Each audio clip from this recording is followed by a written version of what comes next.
And we are live once again for the latest Be Money podcast, Be Money number 31. It's Friday. It's Freaky Friday with Professor Bam. That's what we're going to start doing on Fridays. Professor Bam is here with us. Say hello. Hello, hello. And we are also joined by the infamous Rose Clarity. Say hello, Rose. Hello. Yep, Hello, so hello. we're going to be talking about a variety of topics today, but Professor Bam always comes in hot with a bunch of good things to talk about. So she's got some interesting topics today, and I'm sure it's going to be fun to talk about. What are we talking about today, Professor Bam? Well, we're going to talk about going woke and going broke. Corporations and companies that are just screwing up. Closing down, losing profit, and just ruining the history of their companies, but blaming it on other things that are pretty irrelevant. Going woke and going broke. Okay, cool. So what's in the news? What do you have to talk about on going woke and going broke? So let's talk about the new news that's going viral right now with Mr. Potato Head and Mrs. Potato Head, which Mr. Potato Head has been around for almost 70 years. So now they are making a gender-neutral potato head. Yeah. No Mr. or Mrs. Right when we got off the pod yesterday, Gibby talked to me about this. She's like, I wanted to say this so bad the whole time. It's really funny that this is the first thing you're bringing up. It's really interesting. Okay. So what's the deal? So there's no more Mr. Potato Head? There's no more Mr., no more Mrs. I'm sure they'll probably still make those items, but there's definitely an effort to go more gender neutral and steer kids in that direction of, I mean, what would you just call it? Potato head? Yeah. You know?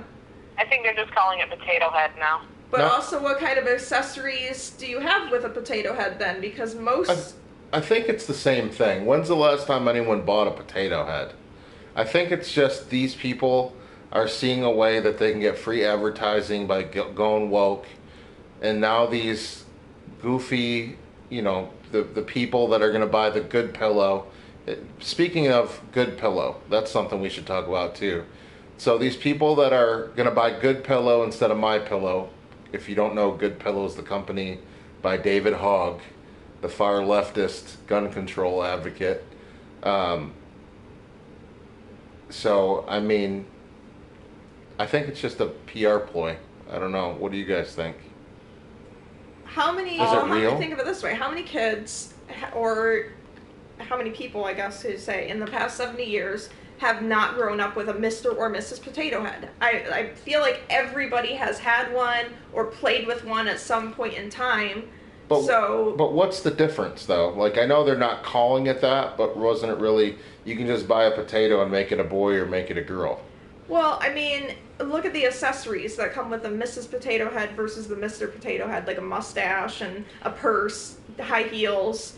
Mm-hmm. You know, if you're going to go gender neutral... it's just going to be, like some googly eyes and a smiley face, smile mouth, or what? Like, hands like a snowman? I think they're probably going to have all the accessories to make it what you want it to be. Yeah. And honestly, if they want to make it more customizable, that could actually be fun. It sounds like it was a way for them to make it easier. Now they just sell the potato.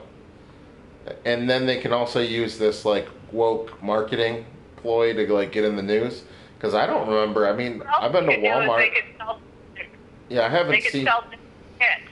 I haven't seen Mr. Potato Heads at the toy stores in a long time. So maybe they're gonna maybe this will get them back in the news.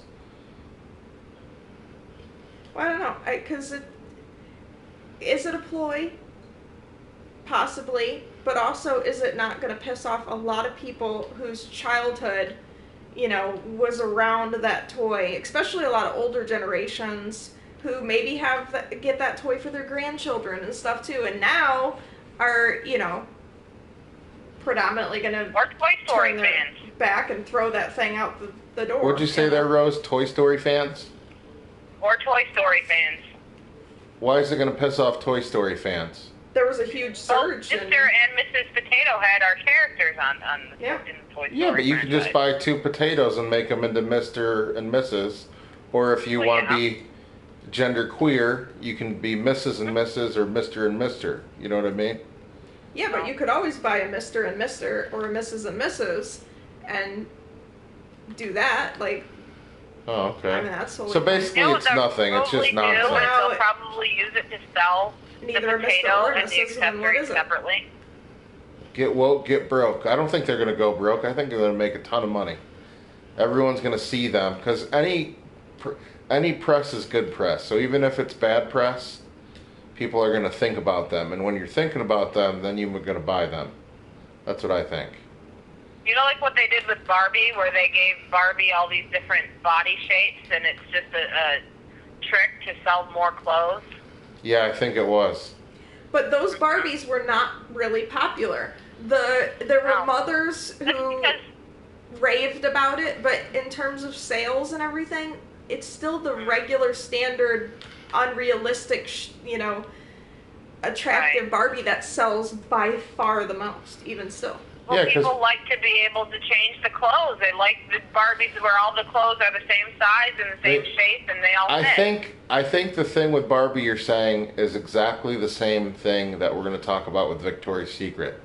I think that even though it's not attainable for most people to look like Barbie, I think that when I go choose an action figure, I don't want a fat, sloppy action figure. I want fucking He-Man with giant muscles that I could never even get muscles that big. But I can strive for that.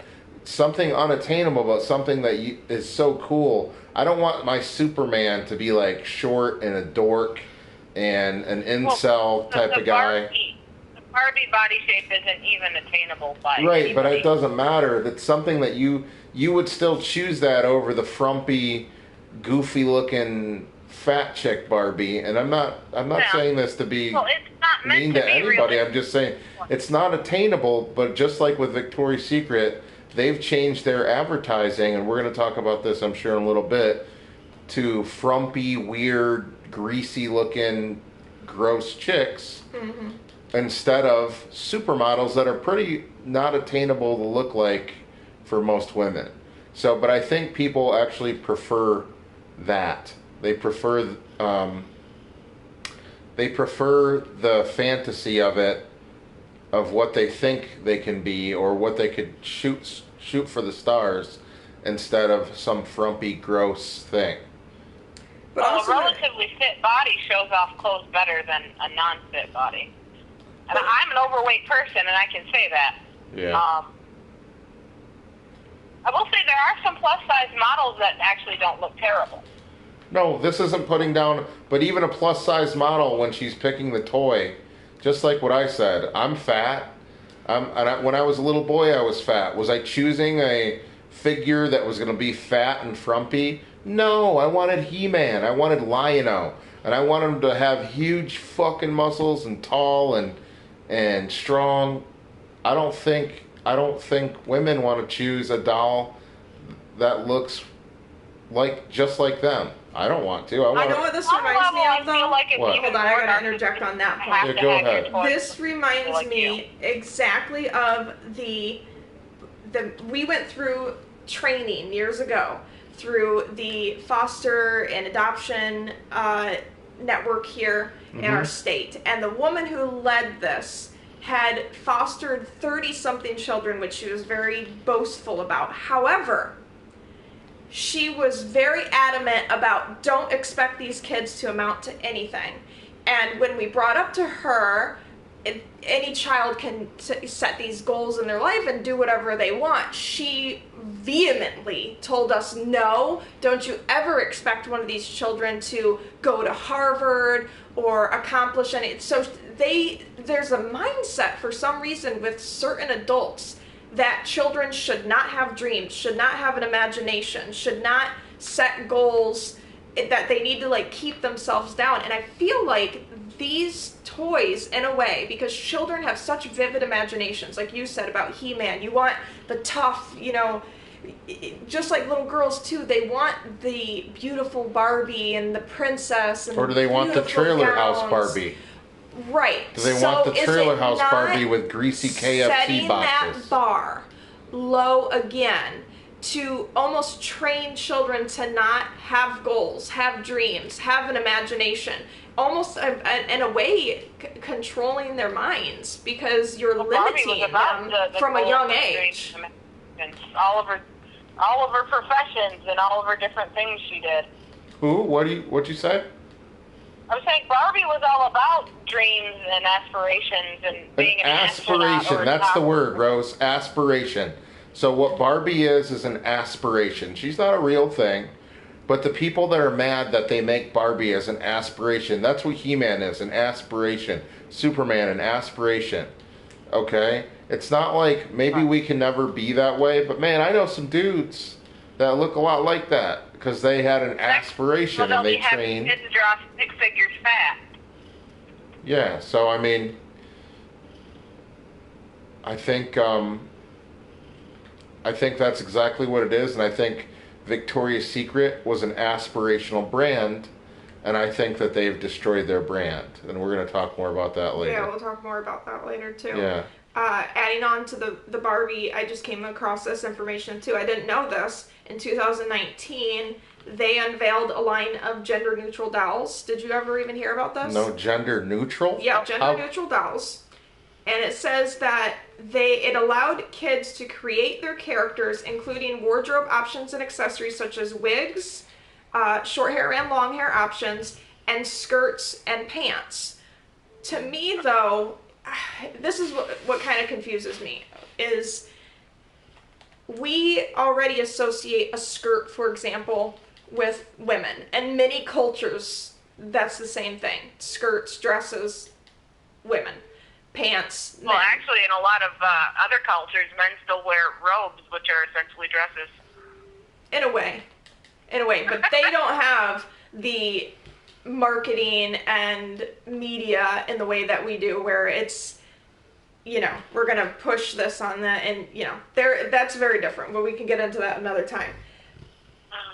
My point being is, how can you have something like a dress and just suddenly say, oh, no, well, that applies to everyone? If we go back 100 or 200 years even, and we look at women in Victorian dresses, and just taking in that society, if suddenly someone said, no, men are going to wear those dresses too, and corsets and, bloomers and everything in between, it seems like it wouldn't be so easy. It would be far more complicated. Men did wear corsets and high heels at one point, so. Yeah.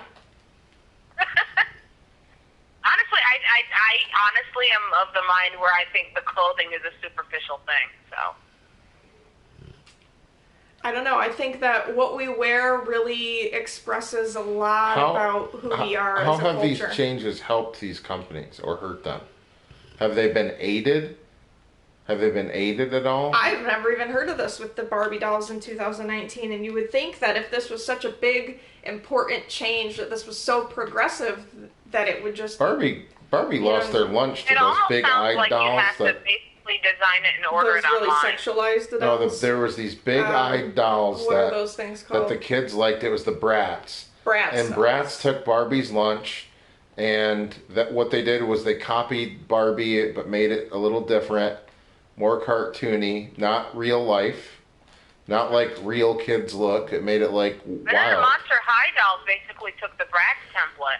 Yeah, so that's what happened. So Barbie wants to be more like real life because they're caving into woke people saying that they're wrong. Well, really, your sales are falling. Well, what about... And you're trying to flail and do anything you can. And what about the company now, like Always pads, women's pads? I mean, only women have periods, who are putting out these advertisements where it's a bunch of men. I don't know if you've seen this, but if... No. Oh, it's interesting. It's a bunch of men wearing white and like tighty-whitey type underwear with a blood stain on them, saying that not women have periods, and then across the top of the advertisement it says people have periods. So, and it's men. It's all men, like sitting, like 15 men, one standing, one sitting, one here. Who were once women? And they all have blood on their underwear. Men don't have periods. Men don't have periods. So what is that saying? That's saying that that's when people make the sex change, right? You can't have a period. You don't have a uterus. That's for trans, is what I'm saying.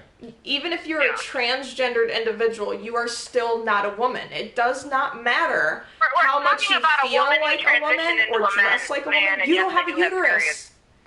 Yeah. You don't have ovaries. You can't procreate and carry a child in your body. You can't have a period. Those things are very important. Somebody who was born a biological woman who's transitioned into a man, yes, they have periods. I think that's what they're getting at, right? That's what they're going for. They can't. Well, actually, that's a good question, because I have heard of them actually removing the ovaries and everything because it interacts with the hormones that they're taking. That they basically have a hysterectomy, have the whole thing, so they can't have periods, because where would there's nowhere for the blood to go. If you now have a penis, there's nothing you can do with that. You know what I'm saying? Some of them don't actually have the operations and still identify as men. So yeah, at that point, then you are just a woman wearing men's clothing, wearing pants. And they do take the hormones, though. Yeah. A lot of times. Oh, that's interesting. For some, that'll stop your periods, but I mean, it just creates other issues. It's other risks too. I mean, what about cancer? Same with birth control. Yeah, but taking testosterone not your period, but there can be and other high issues. levels is totally different. Introducing that into a woman's body to create those kinds of changes in the long term. What's your thoughts on that? Like, what does it make you feel like as a consumer when you go to buy what you buy? Does it bother you that they're doing Well, this? here's the whole thing. The whole argument is about equality, but it is absolutely minimizing women. It's minimizing them as a gender. That the things that our bodies are capable of, that are very specific and important to the continuation of life, are being minimized to a point of an advertisement and marketing ploy that, oh, well, you can wear a period too because people wear periods. Yeah, there's also hardships that only women have to go through. Absolutely. How many men no matter what you're wearing, how many men really have to be concerned about walking into a public restroom and being concerned that there could be a rapist in there? How many have to go in groups with their friends because they have to make sure they can walk to their car at night? And this is all around the world, women are mistreated. Some can't drive cars in other countries. Some cannot leave the home without a male escort. I'm excited. What we have going on is what they refer to as first world problems, where you have nothing else to be concerned about, that you have to create an issue. I'm excited that men can now win all the women's things. Like, men can now be the woman of the year. We can not only can we win the men's things, but now we can win all women's sports. You should see many men are now literally choking women and winning in wrestling, in high school wrestling, for girls wrestling.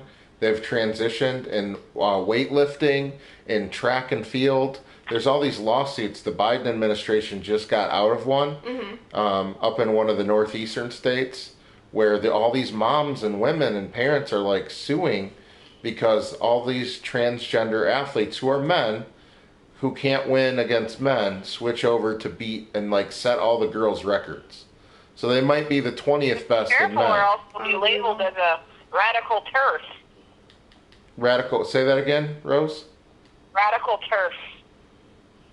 What's it? It's a trans-exclusionary radical feminist. Oh, I mean, I guess, yeah, maybe that's what they're being labeled as, but they have a right to say what they are. They're losing. They've labeled J.K. Rowling. They're losing sports. They're losing things like Woman of the Year was Caitlyn Jenner. Yeah, Caitlyn Jenner, a man, Bruce ridiculous. Jenner, won Woman of the Year.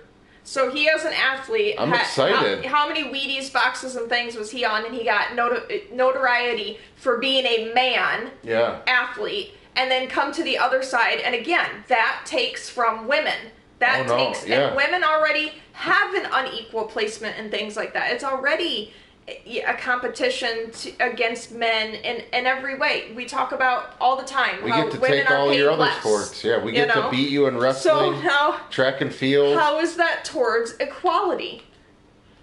Yep. That seems to me it's shifting that little meter It becomes over a problem. further to taking towards the men's side. That's not equality. You want equality, but it does become a problem when men are facing women in women's sports. It's not.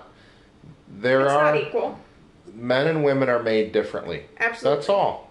Biologically, you can find deny the it. strongest woman, the one that's the Olympic champion, and my fat ass that hasn't lifted weights in a year can walk up there and bench 500 pounds, and there's not a woman in the world that can do that. Nobody.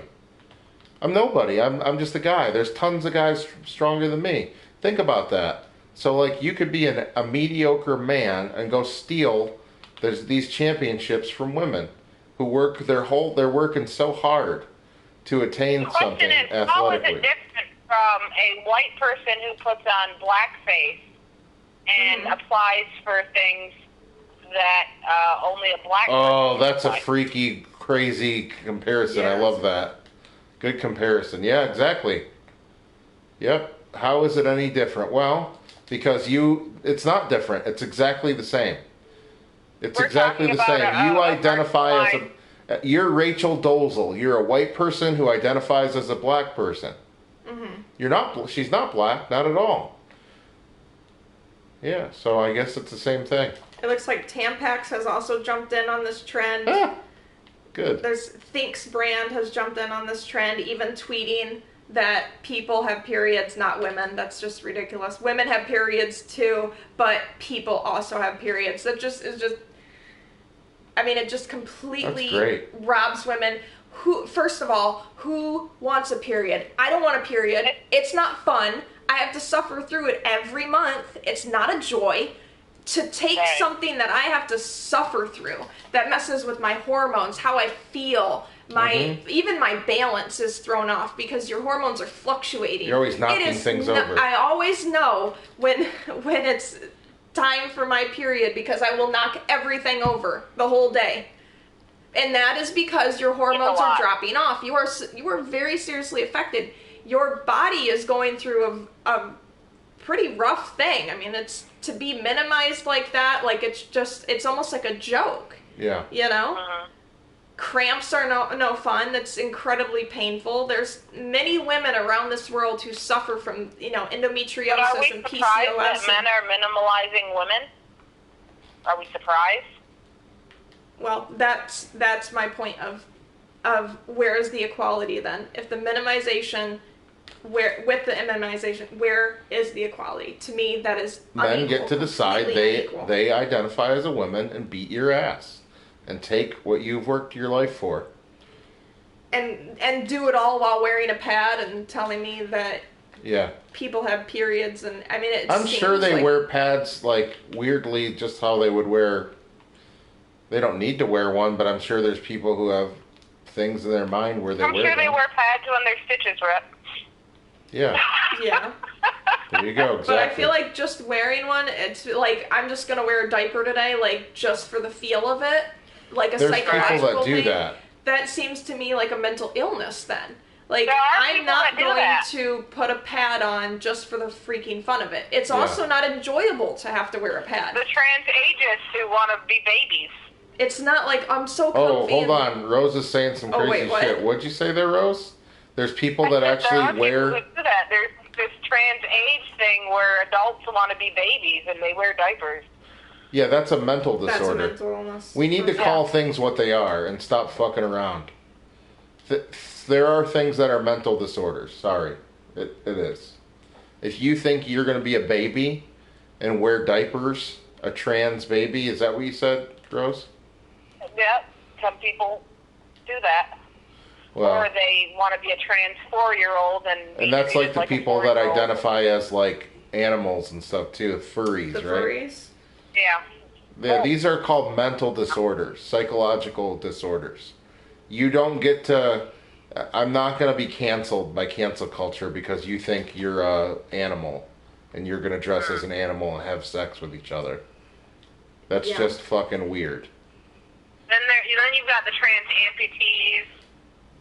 Well, people can think in their own mind whatever they want, but they don't have to make me do it.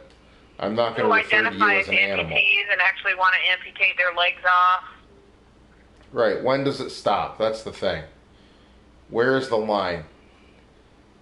Right, because if you're identifying as there are no lines. A hippo who wants to lines are like fire hydrants, you know. I think that's the key. So you then push this on the media? I think that's the key, Rose and Professor Bam. There are no lines, just like there are no walls. There's no borders. There's no borders on the country, and there's no borders on what you are. You can be anything and live anywhere.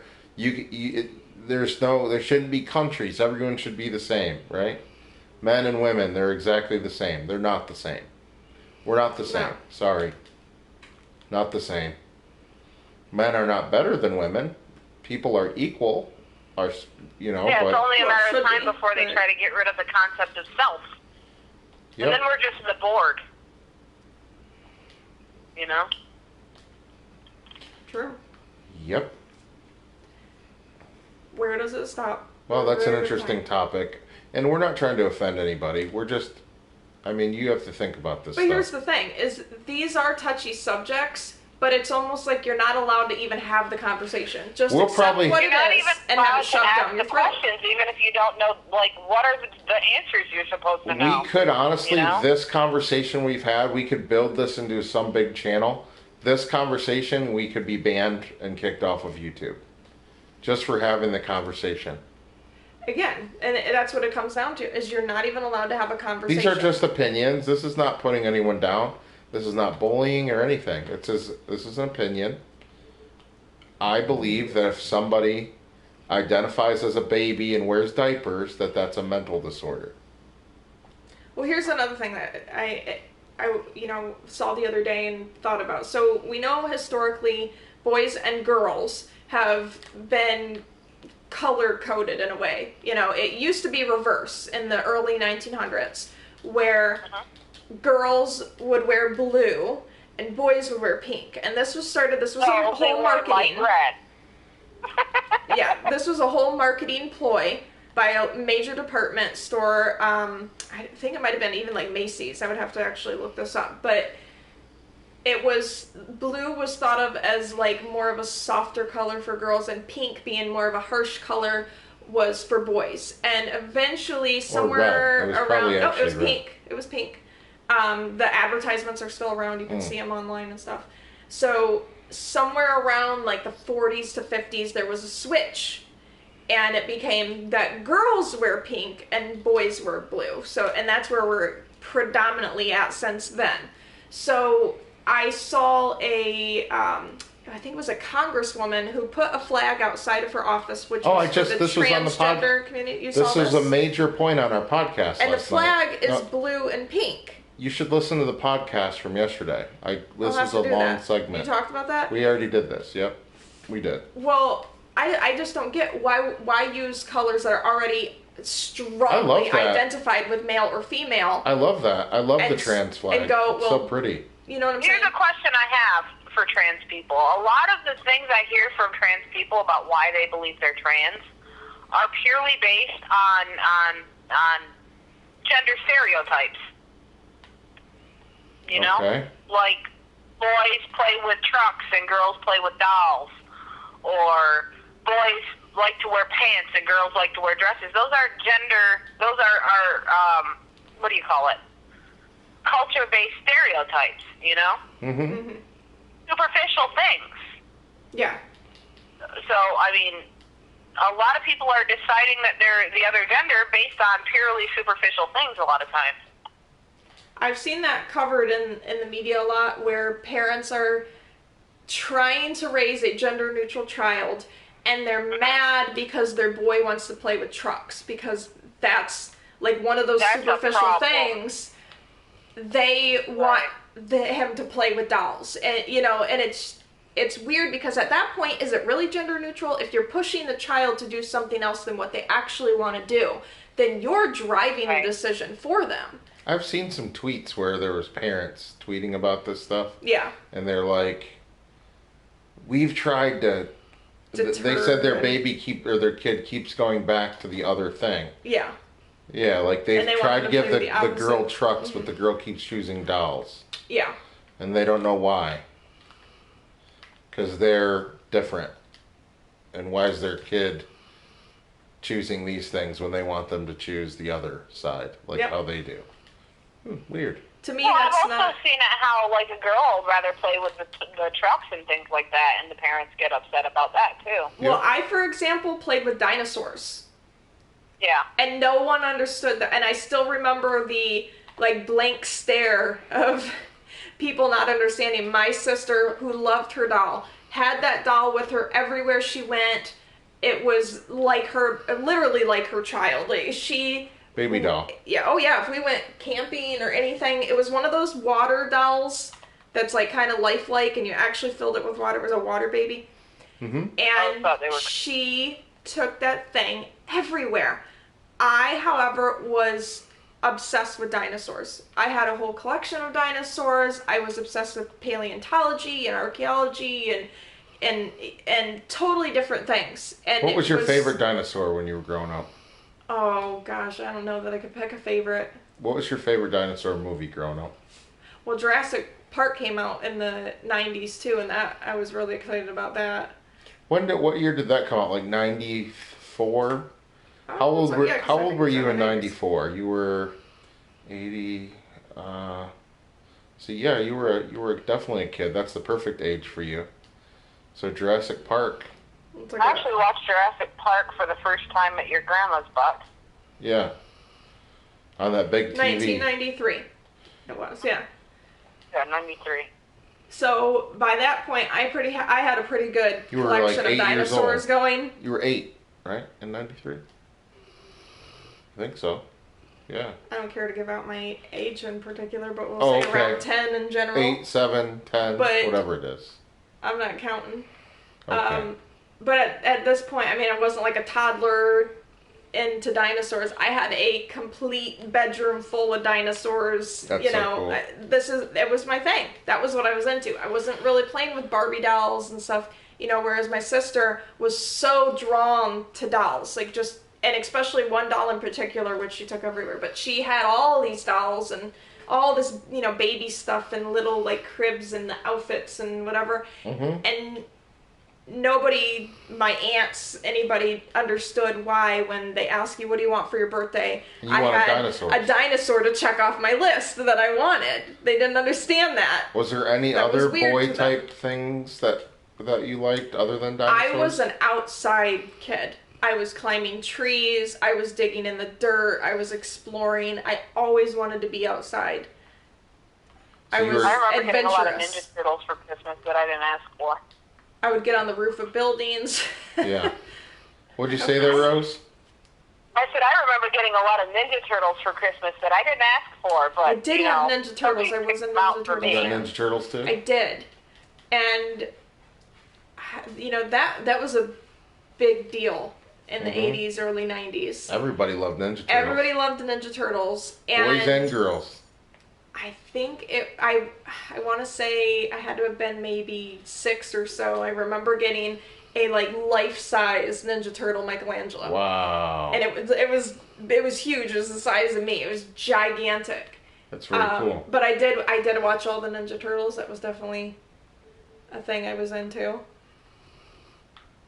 Trying to think what other. When did you start What was wearing that? dresses? When did I start wearing dresses? You know, I was always forced to wear dresses for like photos and Christmas and things like that. Did you mostly wear like tomboy clothes playing out in the yard when you were little? Yeah, like overalls and stuff. Because you were like Absolutely. climbing trees. You can't climb trees you in a can't climb dress. trees in a dress. I did climb trees in a dress, Oh, you but did?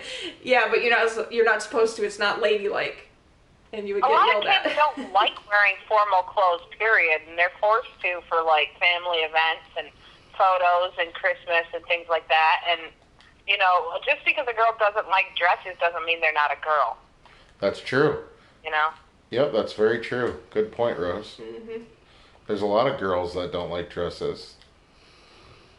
Most girls don't nowadays. They wear leggings. They like leggings. I mean, and honestly, the shoes, like, nobody likes those girls' shoes. They're uncomfortable. I mean, right. A lot of us Professor Bam loves those because shoes. we like the look, but they're still uncomfortable. She chooses the most uncomfortable shoes ever because she likes the look. I do like the look. She chooses the worst shoes that are impractical, 9-inch heels, weird, as long as they're sparkly and pretty, and that's what she wants. And I'm like, why don't you get these comfortable walking shoes? They're made by Nike Air Max. She's like, I don't want those. Nope. Yeah, I'm overweight and my feet are fucked up. I can't wear those shoes if I want to. So. Yeah.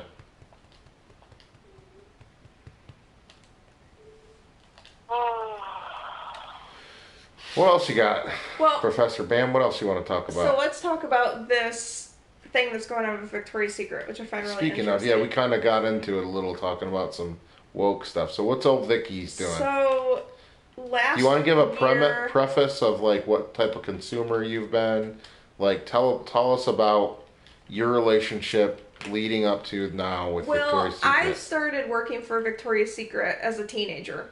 So loved them. Worked with the Tell about how your love my and early all the 20s. things. Yeah. I worked for years. I worked with Victoria's Secret. I was very excited to become an angel card holder, get all the benefits. It was a big deal. And I, at least once a month, was in their store, even after, not working for them anymore, moving on in my career. I was in there shopping frequently. So a frequent shopper. Very frequent. And we traveled around the whole country going to Victoria's Secret stores. I did. We buy Victoria's Secret like crazy. We always had the catalog. We would get the free panty thing, and that would draw us in, and then we would go buy a bra. Professor Bam has drawers and drawers and closets full of never worn Victoria's Secret stuff. She's a huge Monster fan, is what I'm trying to get at. She's not saying this, but I'm that's sure what she there's is. more. I'm sure there's people out there who are even bigger fans than I. But she has the metal card that no one has. It's made out of steel. Yeah. Okay. She does. Yep. So she's a big Victoria's Secret fan. Yeah. So that's where she's. Yeah. Anytime we would travel like that, that's a good point. Anytime we would go anywhere, I would always search and see what Victoria's Secret was in the area, because every store is slightly unique and carries different things. Oh, yeah. And you go to like New York, for example, they have completely different were your clothes. favorite? The pink line. What were your favorite Victoria's Secret stores and why? What's your top two? Definitely New York. I would say is one of my favorite. I also really enjoyed the one on is it called the Miracle Mile in Chicago? Yeah, that's a good one. That one's a really beautiful store. Oh, I remember that. They had some really interesting clothing there. Yep. Different stuff. Yep, and then we also did a lot of shopping in Los Angeles. What was that one by Long Beach that we would go up to? By Newport Beach. The Newport... Oh, goodness. What is the name? Remember that? The big shopping mall there that we used to shop at? Are you talking about the one that by Hollywood too, that had the huge one was statues and stuff? Yeah, that one was one of my favorites that we would go to. The store, the store itself there was kind of bland, but that shopping center was cool. Yeah. Well, it was a 2-story that I remember. Was it not a 2-story? I don't think that one was a 2-story. I think we're thinking of so. Anyways, be thinking about different we ones. went to all the Victoria's Secrets all around the country. There was hundreds and hundreds of them. Yep, and I would always get something. We spent usually money I'd there. get a bag of something. So, a big shopper with their stuff. But, they used to market really well. And that was something I always respected with them. They would, especially with the Angel Card members, and that was one reason why I was so excited to become an Angel Card holder, was you would get this booklet and you would get deals on bras, you would get a free bra, you would get free panties, you would get discounts on lingerie, discounts on clothing, and they would send you things all the time in the mail, which, like you said, it might be a free panty or something, but you go in and you're like, oh wow, this brought me in, I didn't even know they had this item, I'm gonna get this too. So, it was really smart, their tactics for bringing people in. The catalogs were also another big thing. We always ordered from the catalogs. I always ordered from the catalogs. They used to have a clothing line. Yep. And like real clothing, not just like the pink line, which was kind of like college age. And later when it wasn't, we weren't like teenage sending type in stuff. things from a catalog. We would use the catalog, order online, or use the catalog, go into the store and buy the thing that we saw in the catalog. Yeah. It wasn't like Sears Because their and Roebuck. clothing was just online. Yeah. Except for the pink stuff, but that's different. But they had business wear, jackets, coats, winter coats, boots, shoes, swimwear. They got rid of swimwear for a while, and then they've now recently brought that back. But sweaters and, winter stuff, cozy but beautiful clothing. And it kind of got like cheaper and cheaper. You could tell they started cutting corners.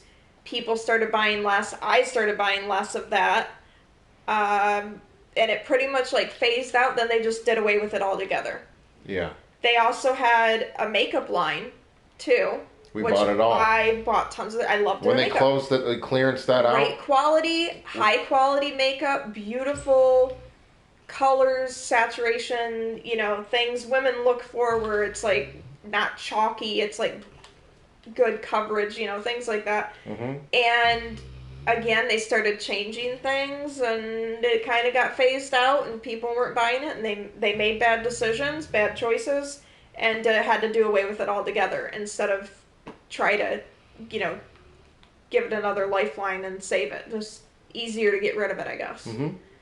So, that's another thing. But I'll get into that in a second, too, because that's leading into my second point. The point I want to go back to is about the catalogs here. Yeah. So, the catalogs were sent out frequently, but if you were an Angel card holder, you automatically were sent a catalog at no cost. Mm-hmm. And I think you could also sign up, because I know you could get the catalog in store because we would have people come in and buy them. People wanted that catalog. I mean, think about that. How many other stores would you walk into and go buy a catalog just to see everything in one place, in your hand, easy, you can give it to your husband and, simplify it for him if you're like, hey, Valentine's Day is coming up, here's a picture, post it on the fridge, Everything went digital, but I think that cut a lot of people out in the way that men predominantly shop for their wives or girlfriends. You know what I'm saying? Mm-hmm. Again, it's like another thing that they have phased out as a result, which has caused a massive loss in sales. The Christmas catalog. That might also be an issue with paper versus, everybody wants to be done with paper as a. No, the reason thing, is for them it's cheaper. You don't want to print things. You want to save money. Well, saving money is costing you money. Because with this company, people count on that. They also phased out their fashion shows. They did everything wrong, is what they've done recently. Think about how many men are uncomfortable walking into a lingerie store who could instead shop at home with this catalog, with, you know what I'm saying, and not be made uncomfortable. When it comes to being online, you're put into a position again where you could be made uncomfortable because now being online is kind of associated as a man with like watching porn. So if you're looking at lingerie online, it's again you're put in more of an uncomfortable position as if I don't feel that way. Well, think about this though. I'm saying for other men, because you're used to me shopping there. You are so used to it. The catalog helps men, either way. It helps because then really you go daunting. online. The catalog is something you have on your I don't think table. most straight men would have an issue with it being socially acceptable to go look at. No, women they in don't, their but the laundry. catalog does help. The catalog helps majorly, and you're losing sales without it. That is all. You're losing sales. The catalog would be right here on this thing, and we would think about it, and it's in our brain. We're not online on your website, I'm sorry. No matter how good your website is. Well, even I'm not. I'm very tech savvy. Yeah, we are. But even when it comes to navigating the website to look for something in particular, it's just not the same. It's right. really not. The catalog for their company, that's how their company started. boyfriends and husbands are not going to be into taking the time that it does to navigate that website because everything is set up in individual sections too. It's also fun to look at that catalog. It's a fun catalog. It's a fun thing to get. And it's like Christmas. Simplifies things. It's easier to navigate that with your spouse than it is to go through, here's a section of bras. I don't know what I'm looking at here. Everything's a variety, push up, lining, no lining, what the hell does that mean? Most things should be online. It's easy to get lost if you Some are not things familiar. should be you can hold on to it, a catalog. Yeah. Most things should be online. That is something that should not be. And that was already with their clothing. You should have kept doing the catalog. It was doing great online, but they also did send catalogs of their clothing. So they, you might see something in the catalog and be like, oh, this is really great. I like this line of clothing. I'm going to get on the website. And then you see more. For us personally, too, they stopped. They would always send, like, free panty or free coupons for stuff. We would get all kinds of stuff. That's that. And you know what? It might only cost them $1 because maybe they're selling the panty for $5. The panty probably cost them $1 to $2. If to make. that, And we would go in, get the thing, and then I ended up walking out spending $100. Yeah. So you just stopped doing that. Listen, this is good. We're sitting here complaining on this podcast. For me, it's saving me thousands of dollars. Thank you. Victoria's Secret, Thank you. The past few years has been mainly reliant on their brick and mortar stores. Thank you, Victoria's Secret. Malls, right? Thank you, Victoria's Secret, for stopping doing all this stuff. Thank you. So do you remember? The stores are usually in malls. The mall industry isn't doing well these days, so maybe they're just not making the money. That store brings us to the mall. We go to the mall. Right. We go to our malls to visit Victoria's Secret, but they're fucking up.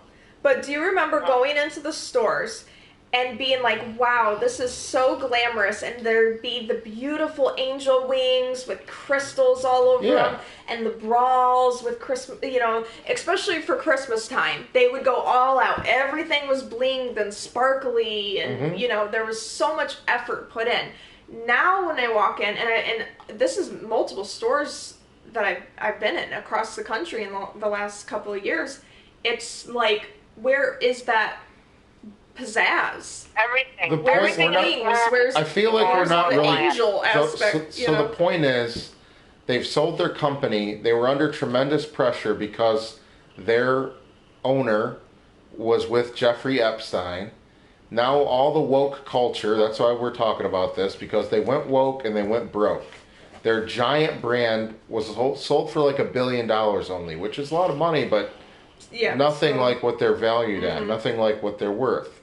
So, they have completely changed, just like Target is doing too, where they're going with, just like we were talking about Barbie, you're not using an aspirational method to sell this. You're using frumpy, gross, greasy, fat chicks to sell your clothes, and people are looking, and we don't buy them, but they just don't look as good. The clothes. I don't want to feel like that. You know what I mean? People buy things that make them feel a certain way. Right. I don't buy the TB12 T-shirts because your T-shirt is better than Walmart's T-shirt, and I don't pay $35 for a T-shirt when I can buy one for $8 at Walmart. I buy it because when I wear it, it makes me feel something. I feel like a winner, like Tom Brady. Okay, and when a girl, it's the same way. She wants to feel under her clothes. She's got this beautiful sparkly bra on. She remembers what she felt like when she bought it. She remembers Candace, the superstar Victoria's Secret model, up on the wall wearing it. She's seen her in the fashion show. She's like that too. It makes her feel good. Or does she want to feel like the greasy girl that looks like she just ate a bucket of KFC and her hair's all messed up? Okay. But I don't get, and this is what I don't get. So for so many years, that whole, like you're talking about, that whole marketing ploy, I guess you could call it, was about the angel, the glamour, the sparkle, the sexy, The woke people want that gone, and they want to change women to men. Sorry. You don't get to have that anymore. But you get to have greasy old fat chicks. Sorry. Sorry, you can't. And also, if you're white, you don't get anything. It's all going to be not white people. Even if 80% of America is white that buys and 90% of Victoria's Secret's customers are white, there's no white models anymore. Sorry. Not really. If you're white, you're bad. You need to remember that. Here's the thing, though. For Donna D'Angelo, for the me Coke woman. personally. What's the Coke woman's name? If you're white, you need to stop being that way. Robin DiAngelo is probably, like, she's extremely racist. Robin and I'm not DiAngelo. even talking Coke. like anti-racist. I'm talking like uncomfortable to I read her like book. party race. I read her book, White Fragility. So Right. go ahead, Bam, Professor Bam. Okay, so for me personally, what drove me to buy from the brand and has made me such a loyal shopper, that was like the only bras I would buy is Victoria's Secret. That, you know, I guess you could just wrap it up as loyalty. But with the fashion shows, with the way that they advertise, the way that they market to make you feel beautiful, to make you feel sexy, to make you feel attractive, it doesn't matter if you're having the worst day. You start your morning putting on that bra from the fashion show that it just looks so great, and you know it does something extra for you too. Like, you put that on and you know it's a boost to your confidence, and it's something that only you know, that when you walk out the door and you go to work and you're on about your day, nobody else can take that from you. There's nothing that they can judge as if, like, your outside clothes, oh, they don't like that dress or they don't like those pants. Who gives a shit? This is something that they cannot take away from you, is that little boost of confidence that your foundation garments give you, that you have to wear every day. Even overweight women want to aspire to be the pretty Victoria's Secret models. Yeah, who doesn't want to feel sexy and beautiful? Of course we do. Right. You know? What I don't get is the emails they send me, because this is their primary method now, is sending emails. They no longer send out catalogs. They no longer send advertisements in the mail. They almost daily send me a freaking email that looks like they put effort into making a woman unattractive. And that kind of, like, rubs me the wrong way, because to me, I don't see any woman who's going, yeah, I want to look like I haven't taken a shower in 3 weeks, and I want to look greasy. I don't want you to curl my hair. I don't want makeup, and I want you to take this photo in the worst possible lighting in a bathroom. This is what gets me. It looks like a selfie, what you showed me. Right, because it looks like why a are you selfie taking in a bathroom. Photos in bathrooms? The Angels, that whole thing, it was like Paris. They literally would book these locations and do these massive photo shoots with a team of people, hair and makeup and, you know, and the wings and all these accessories and glitter in the wind and fans, you know, and it would be a whole production team. And you remember the commercials, how it was like, oh man, like, it gets you, like, excited, like, oh, I want that. Yeah. I want to feel like that. That's so beautiful. It was so gorgeous and sexy. I want that myself, you know? Yeah. That's what drives you to buy. If you show a woman who's walking through her house, like, eating popcorn, you know what I'm saying, and, like, taking a selfie in the bathroom, it is not going to do the same thing to invoke the person sitting there on the couch to be like, yeah, I want to be like that. That's what I want to attain. What were you saying, Rose? I was going to say, I was going to ask Bam if she'd ever seen, like, catalogs for older people. Like, I used to go over to my grandma's and she'd have the catalogs for, like, the posture things and different things like that, and different medications, not medications, but supplements would be in the catalogs, but then there'd be, like, the underwear section, right? Yeah. And I always thought it was hilarious that they had all these, like, huge granny panties on, like, young women. Weird. But, Never seen. you know. No, we've never seen anything like that. Not that I'm saying that it would have been better if it was actual old ladies in the underwear. But Yeah, they were it's showing, like because the weird. older. It's a good point, because the older women also, we want to feel. I want to feel when I'm getting older. I'm almost 40. When I look at stuff, I don't want to feel old. I want to feel vibrant, young, good.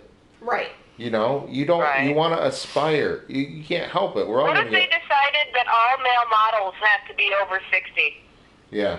And you go to the store to look for a shirt, and all the pictures of the models in the shirts are like old men. Are you going to feel like you want to buy those clothes? Yeah. Well, even if you're buying Even the for old someone men else, don't want to feel like old men. Nope. Old men want to feel like young men. You're buying for your wife. Do you want to get her a sports bra and granny panties, or do you want to get some sexy, lacy, sparkly thing that you know she's going to feel good in and you're going to also feel good about too? Or are you like, I think I'm going to give her the frumpy stuff because I want her to know it doesn't matter how she looks. Yep. To me, again, is that not teaching people to hold themselves to a lower standard? Up. They're fucking up. To and they're not have dreams or obtain anything better for themselves. They're going woke, and they're blaming it on these small percentage of people who are attacking them for using these unattainable images, which that's what we've discussed sells, and that also makes you feel better. Doesn't maybe some people feel bad. Sorry. Go fuck yourself. How about that? Is it unobtainable, though, in the day of plastic surgery that we have now? If you can turn your penis inside out into a vagina, I don't think anything is unobtainable. Well, I don't think anything is off the table. If you can make your boobs bigger, if you can change your lips, you can change the shape of your face, the change of your nose, your eyes, your forehead. If we go back nothing to the Barbie, is off the table. For proportions, she wouldn't even be able to stand up. She can't. But I also don't think that having people to look up to, like when I look at Arnold Schwarzenegger, I'm not going to look like him. But I sure as fuck can go to the gym 4 days a week and lift, and I can look a lot better than I do, and I can look at Arnold on my wall, and I'm not looking at Peter Griffin on my wall. Right. That doesn't make me want to like go lift weights. I want to go. You can be the best you. Right. You can be the best you. That's all that's saying. I mean, so weird. It's really weird.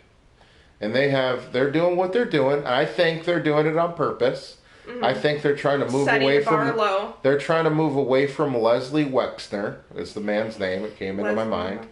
They're trying to move away from him and his association with Epstein, and they're trying to go woke. And there's all these articles about Rihanna's brand. X Fenty X Fenty. What a fucking moron! I never even heard of it. There until ain't nobody buying that shit. That's bullshit. I'll tell you what, the New York Victoria's Secret outsells X Fenty's brand 10-1 probably. Just that one store. Mm-hmm. It's asinine. It's moronic. And this is what happens. It's why the news is fake. It was in the New York Times. I think that's fake news. It's a bullshit fake story that's made up. Well, here's why I think Victoria's Secret says, oh, we got to compete with this. Fuck you. You don't compete with nothing. You're Victoria's Secret. You run the game, baby. Right. You run the game, and you're the one that's doing dumb shit. The malls are failing. There's other ways to do it. Victoria's Secret's such a store that they could become a strip mall store, and they would do great. Like if you put them in the strip mall that's near us, there's a lot of big, locations beautiful, that are like that in strip malls. You do it really nice. You put it in a spot where women are already going to shop too. Downtown shops and like high what do you call it? They don't need to be in a mall. You know? They got a great brand. If they do it the right way and they put it into a spot, you want to be on the Miracle Mile. You want to be in these places where these people are going to be shopping. And man, we want to go to Victoria's Secret? There it is. Yeah, we do.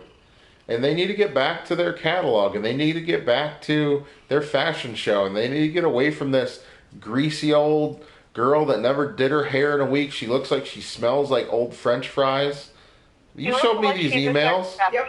Because that's what it sounds like. The way you're describing this person, it sounds like a sex trafficking victim. It does. It looks like a sex trafficking victim. Yeah, like she don't look comfortable. She don't even look like, what are you doing? Who decided this? Yeah. Who decided this? Okay. It's retarded. It's like me. I put this on this video game. I was with Rose the other day, and I put this China shirt on it.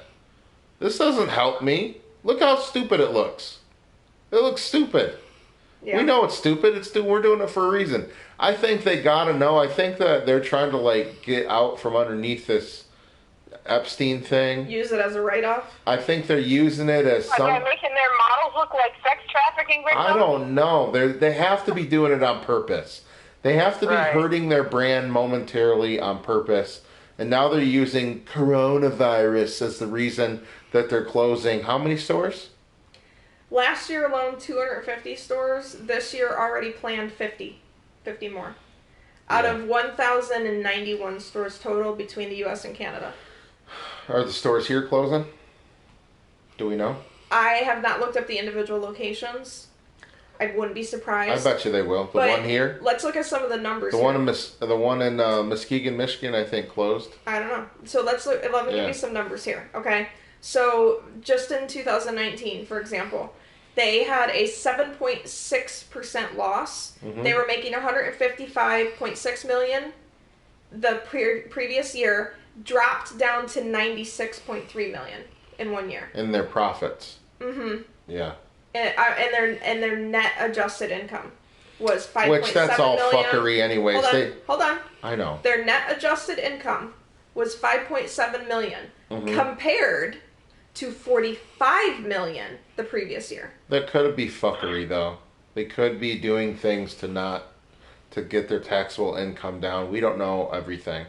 What I do know is it seems like they're doing this on purpose. It seems like they're literally fucking up their brand on purpose. I don't know why they're doing it. They're saving money. There's got to be a reason. These people are not stupid that run big companies. They're smart. They're smart like me, okay? They're people like me. I sat next to them at Harvard, okay? They're not dumb people. So what are they doing? My main question is, why are you fucking up your brand? You really think that this tiny percentage of woke people is gonna move the needle? You've just fucking tanked your company. Going woke and going broke. So are they gonna turn it? Are they gonna go back to what works? Are they ever going to? Well, one of the reasons here, let me see who this person is talking about. Shareholders, it reminds me of the Saturday Night Live. Saturday Night Live. They did that dating service called Lowered Expectations. Yeah, that's what it seems like they're doing. But it's been for years. How many years has this been happening? Hold on, let me give this to you. Okay, give it up. Their newly arrived brand chief, this was in 2019, John Mehas, M-E-H-A-S, who was unveiling modifications to merchandise and the stores, said that he was addressing consumer shift away from sexualized marketing of models. You're an idiot. How about that? How about you're a fucking moron, bro? You're a lingerie brand. You're literally selling without being sexualized items. No, sex sells. I'm sorry. It does. Sex sells. I mean, when you're selling lingerie, when you're a lingerie company, you're not selling a cup of coffee. Girls want to feel sexy. Right. So that's it. There you go. Talk about like the difference between like art and porn. Like there are ways to do tasteful nudes. Yeah, you can have. It can be sexy. You can have an artful sexiness. That's what they've done. They're not selling porn. Right. The Victoria's Secret is not selling porn. They did go to that though for a minute. Remember, Bam? Remember there was like the girl had her fingers down on her. We were like, "What are you doing?" Very last catalog. It was a swim catalog. And I was really surprised because typically, like even things with like a thong, they're like a little bit more conservative in a way. Like they might show from the side, like an angle. It was classy. That's not so direct on. Classy, sexy. Yeah, classy, but it was very much like bent over, wide angle lens. Yeah, it was raunchy. It looked like a porno. It looked like Maxim. I was shocked. We were like, "Is this Maxim magazine? Like, what is this?" So maybe they did a big problem by doing that, and then they had to go like ultra. Or they went out with a bang. Here's a theory. Maybe they're doing this so that people will be like, no, go back to the sexualizing of the women so that they can do it without any backlash. I don't think you can go to greasy. Yeah, I think if they keep up what they're doing, they won't be around. Bathroom pictures. They're not going to be around for much longer if they keep doing this. I mean, do you remember like Tyra Banks and stuff? Like, how do you go from that Was she a Victoria's Secret model? Yeah, she's Yeah. like the Victoria's Tyra Secret Banks model. was? Yeah. She's smart. Wonder what she would say about this nonsense. I don't think she would say shit. I don't know. Remember I she think did she the would say- fashion shows and everything. She would, and she's smart. I don't think she would approve of this dumb shit. We're not going to make models look sexy anymore. We don't know because the show hasn't been on in forever. So Victoria's Secret is the largest lingerie retailer in the U.S. It's been so for several In the decades. world. So that is a fact. Like In when the they talk world. about competitors, Rihanna's brand and all this, It's no, nothing. not a competitor. Savage X Fenty. Not a competitor. What a dumb name, first of all. Do you want me to do one on your dumb brand? It's a dumb brand and a dumb name. You are a fucking moron. Yes, you've sold music. You're not good at this. Savage X Fenty. Who decided this? And then why is Victoria's Secret saying that they're worried about Savage X Fenty? Or why is the New York Times writing an article saying Victoria's Secret's making these dumb changes? They didn't say dumb, I did. Because Savage X Fenty and Rihanna is shifting the market. No, you're not, bitch. I never heard of you in my life. I never heard of you. If you wouldn't have wrote this, none of us would ever I've heard know. of Fenty, but mainly as like a cosmetics company. Nah, I ain't heard of shit. And I know. Trust me. I'm going to all these stores with this Professor Bam that we're talking to. We go to all the stores. We go to all the women's places. We do all the stuff. You ordered this stuff online. Professor Bam is the fucking target market. If it was real, I would know. She would know. It ain't real. It ain't legit. It's something you're trying to make real. You're putting it in our face, but it ain't real. Savage X Fenty ain't even selling, not even what New York Victoria's Secret does. One store, not to mention the other 800. Bullshit. It's a lie. It's fake news. Yeah. Savage X Fenty. Let me run Victoria's Secret. I'll fucking blow your business up in a good way. I'll do 30 times the revenue that you do now. Let's do it the right way. Well, first, What you're doing now is stupid. First, their excuse for having all this lost revenue and people losing interest, supposedly, they say that it's not relevant anymore, and that's why they're losing What's profit. not relevant? Now they're saying it's coronavirus. Yeah, because So every switched company, real quick. It switched every real company fast. can blame coronavirus now. Yeah. Absolutely. Why are you going out of business? Why do you suck? Coronavirus. No, it's not why. So here's You just are a moron. here's another example. So we know Tyra Banks, top Yeah. model, Giselle, Heidi Klum. Uh-huh. These were all Victoria's Secret angels. Yep. This was like the heyday. Naomi Campbell. Pete, Was we're on Naomi live Campbell in TV. there? I don't have her in here, but Quiet down. Pretty sure Naomi Campbell did Victoria's Secret too. I don't know. like here's an old catalog cover, for example. Angels. Post it in the comments. The airy Tyra Banks is on the cover with a few other angels. There's like wind blowing in their hair. It's all the same lingerie they're all wearing, but in different colors. It's a whole photo shoot set up. It's not like I just rolled out of bed and I'm not putting makeup on. I might brush my teeth, maybe I won't. You want a cup of coffee. It's not that kind of like energy. It's airy and light and beautiful and Fun. feminine, And fun. and maybe that's the problem. Maybe it's too feminine. Maybe it needs to be more gender neutral, I guess. I don't know. I don't know. Because it's so... Pull up Savage X Fenty and show me how they're advertising. Maybe they need men angels too. Oh, now you're talking, Rose. I am going to be the man angel. Remember that video? Oh, anybody that's listening to this, go to the Benona Buck channel and watch the Danny Duncan clip that I posted of the man dancing with the thong on. He's a very fat man. I picture myself, that's going to be me as the new angel. With wings. With wings on. Yep, exactly. Yep. Please go and watch that video when you can. It's very funny. It makes me cry laughing. So. Do you remember the $1 Million Brawl? They did I love it it. too. The $2 million. They stopped doing that too. And they would always have sort of like a affordable, it'd be like $150. I would buy it for you. For Christmas. I know. No, I didn't buy those ones. I thought we did. No, I didn't buy those ones. We always looked at it, but it was not practical. It was like it was fun and it was cute and whatever, but it was like, yeah.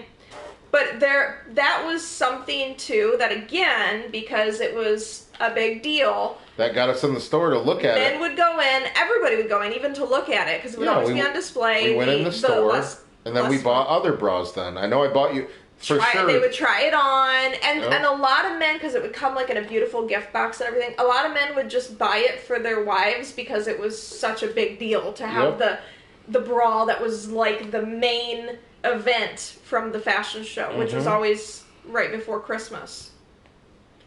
Biggest selling time of the year, biggest profits of the year, Christmas. Yep, for sure. They should have a catalog that comes out in like October, November. Well, yeah, even if you did just get your catalog out, that's it. Just Christmas. The Christmas catalog. Remember that? We were wanting one. We would have bought stuff from them. They didn't sell us.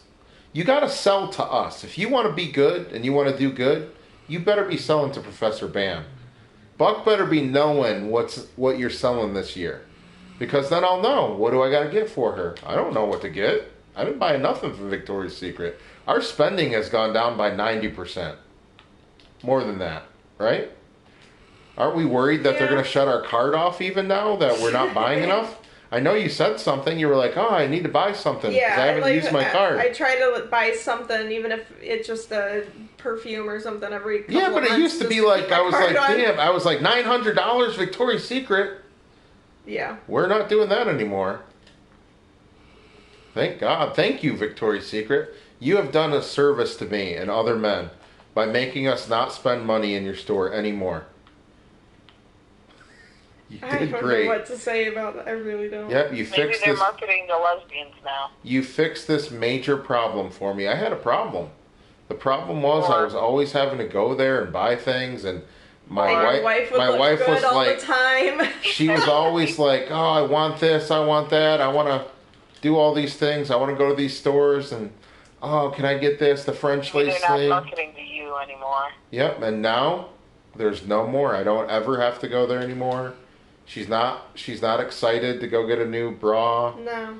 Because, I mean, we would just go to the mall just to do that. That brought us to the mall. We could go even to other stores, but it would be like, hey, Victoria's Secret just launched their new spring line or the Christmas line. They're fucking up the mall. We gotta go, I want to see the new stuff. I want to try things on. By them failing the way they are, they're hurting the mall as a whole. They're hurting everything.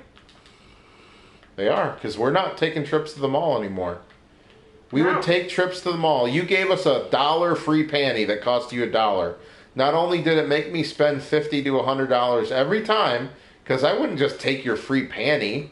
I'm like, I got to buy her something too. If you're giving me a free panty and I'm coming all the way to this mall, to the Victoria's Secret, taking my time, I'm going to buy her something else.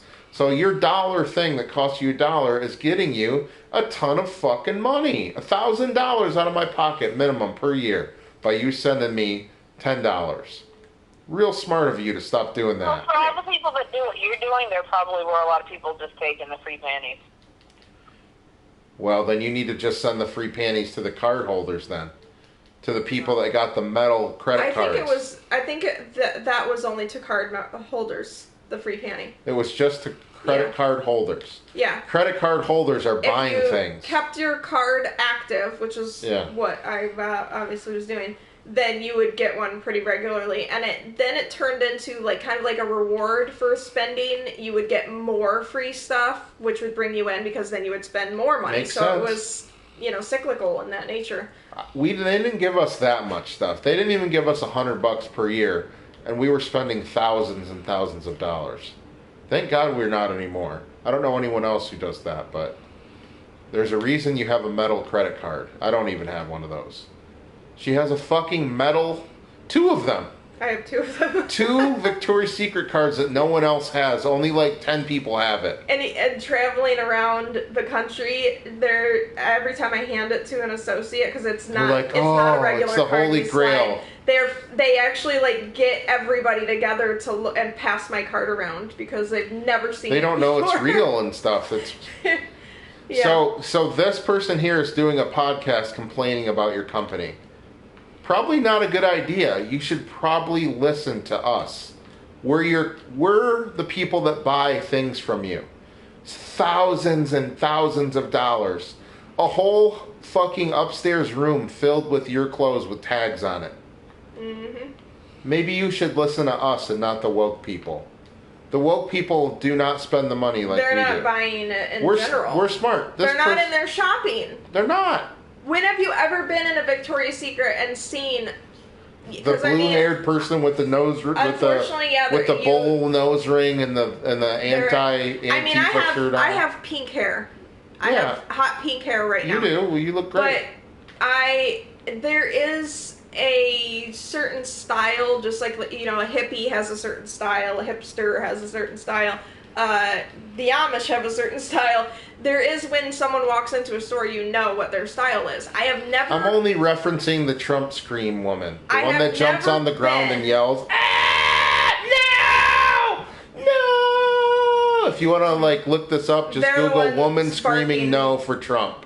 Yeah. That's who I'm referencing. That woman ain't shopping there. No, she ain't. Sorry, she's not. But she is online complaining. She is online saying, "Oh, you only have hot women. Where's the fat women? You're not representative of real people." Go fuck yourself.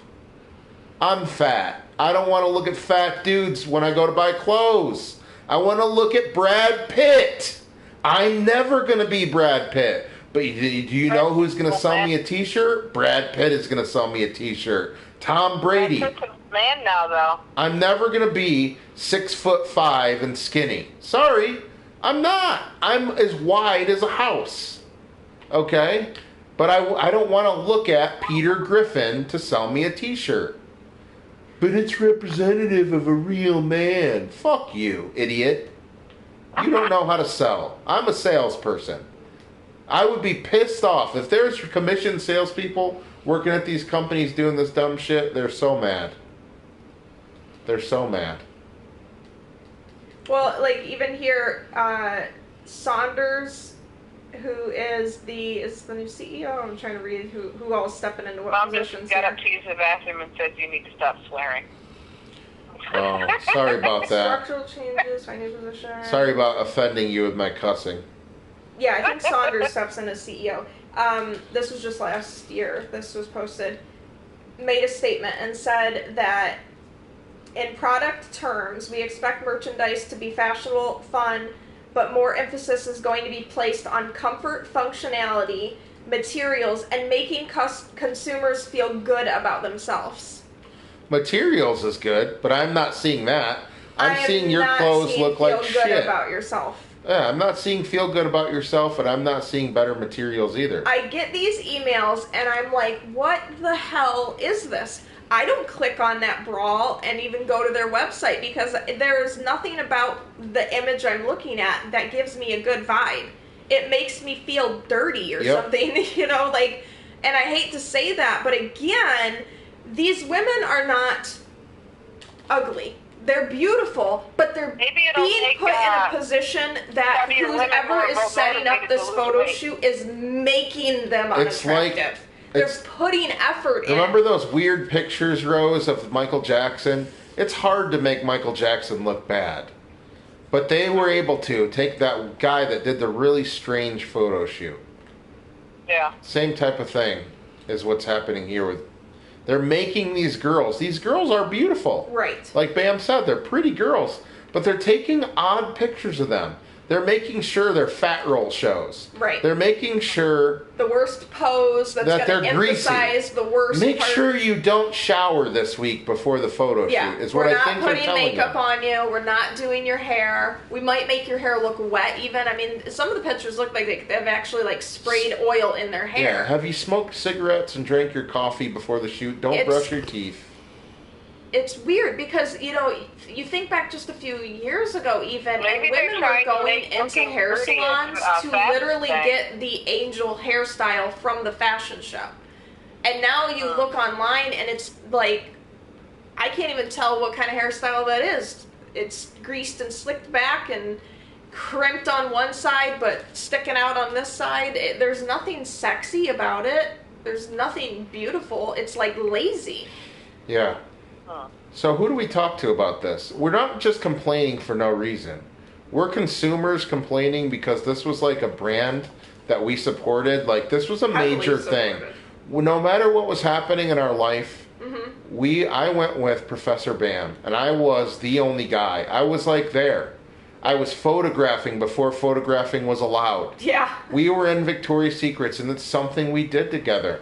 And sure, I'm saying, oh, it cost me all this money. But you know what?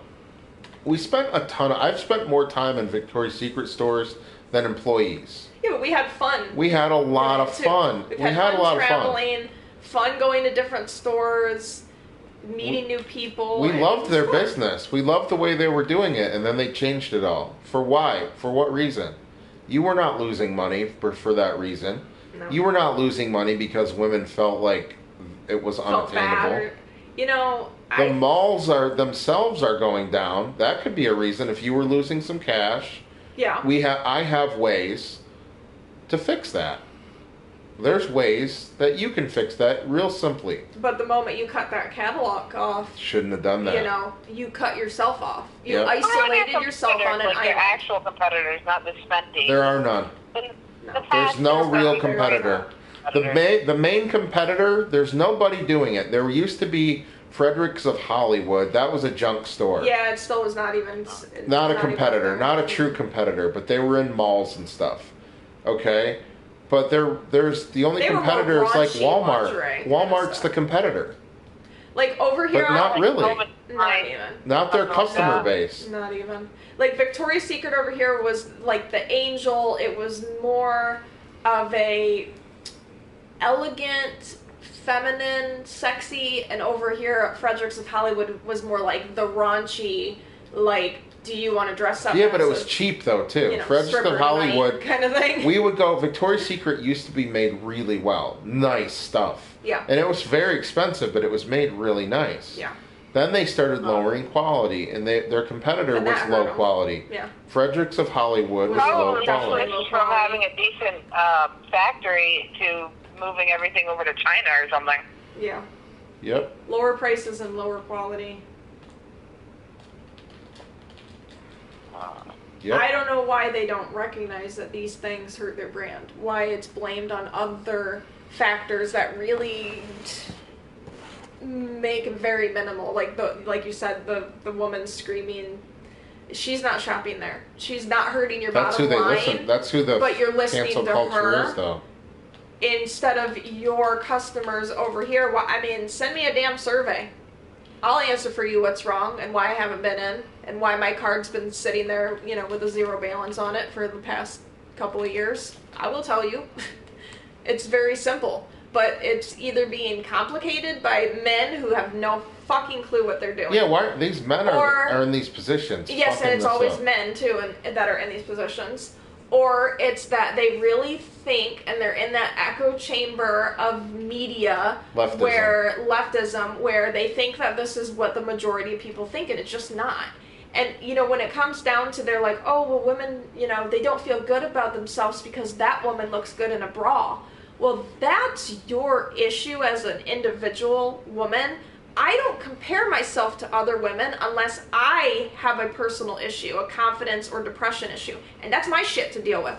That's not, well, you all need to lower your standards and you all need to be brought down to my level so that I feel better about myself. That's not helping anything. That, too, creates more inequality for us as women, tearing each other down instead of lifting each other up. Like I said, these women who they're making greasy are beautiful women. You can tell. To me, it's like it's harmful to us as women to say, well, let's make you at your worst and sell that instead of let's make you at your best where you feel good and you feel beautiful and you feel happy. You know what I'm saying? Yep. How is that helping women? Yeah, how would you like to be the model that they act like, and they basically tar and feather you before they photograph you? Exactly. Weird.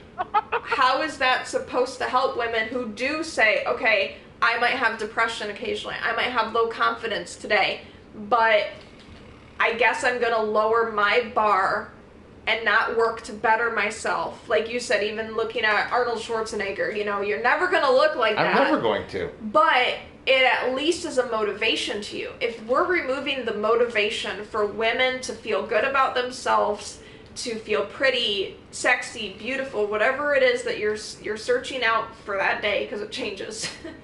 You know, if we're removing that, well, how is that helping us? We need to make room for the men who want to look like women to feel comfortable. So we lower the standard of women, and then the men feel, well, I guess I look more like a passing woman, you know? You think that's what it is? That's a good point, lower Rose. The standard of beauty for women, and then more trans it's still not equal. women can fit in better. It's still completely unequal. Because you're just taking, again, from women. So, yeah, that's all good points. And here's the thing, okay, as a woman, it's necessary to wear those undergarments. Completely necessary. Yeah. Like, why is that for someone listening that doesn't when you know? have breasts, they need to be supported. Especially if you have a larger chest, you need that extra support for your back, your shoulders, the way you carry yourself.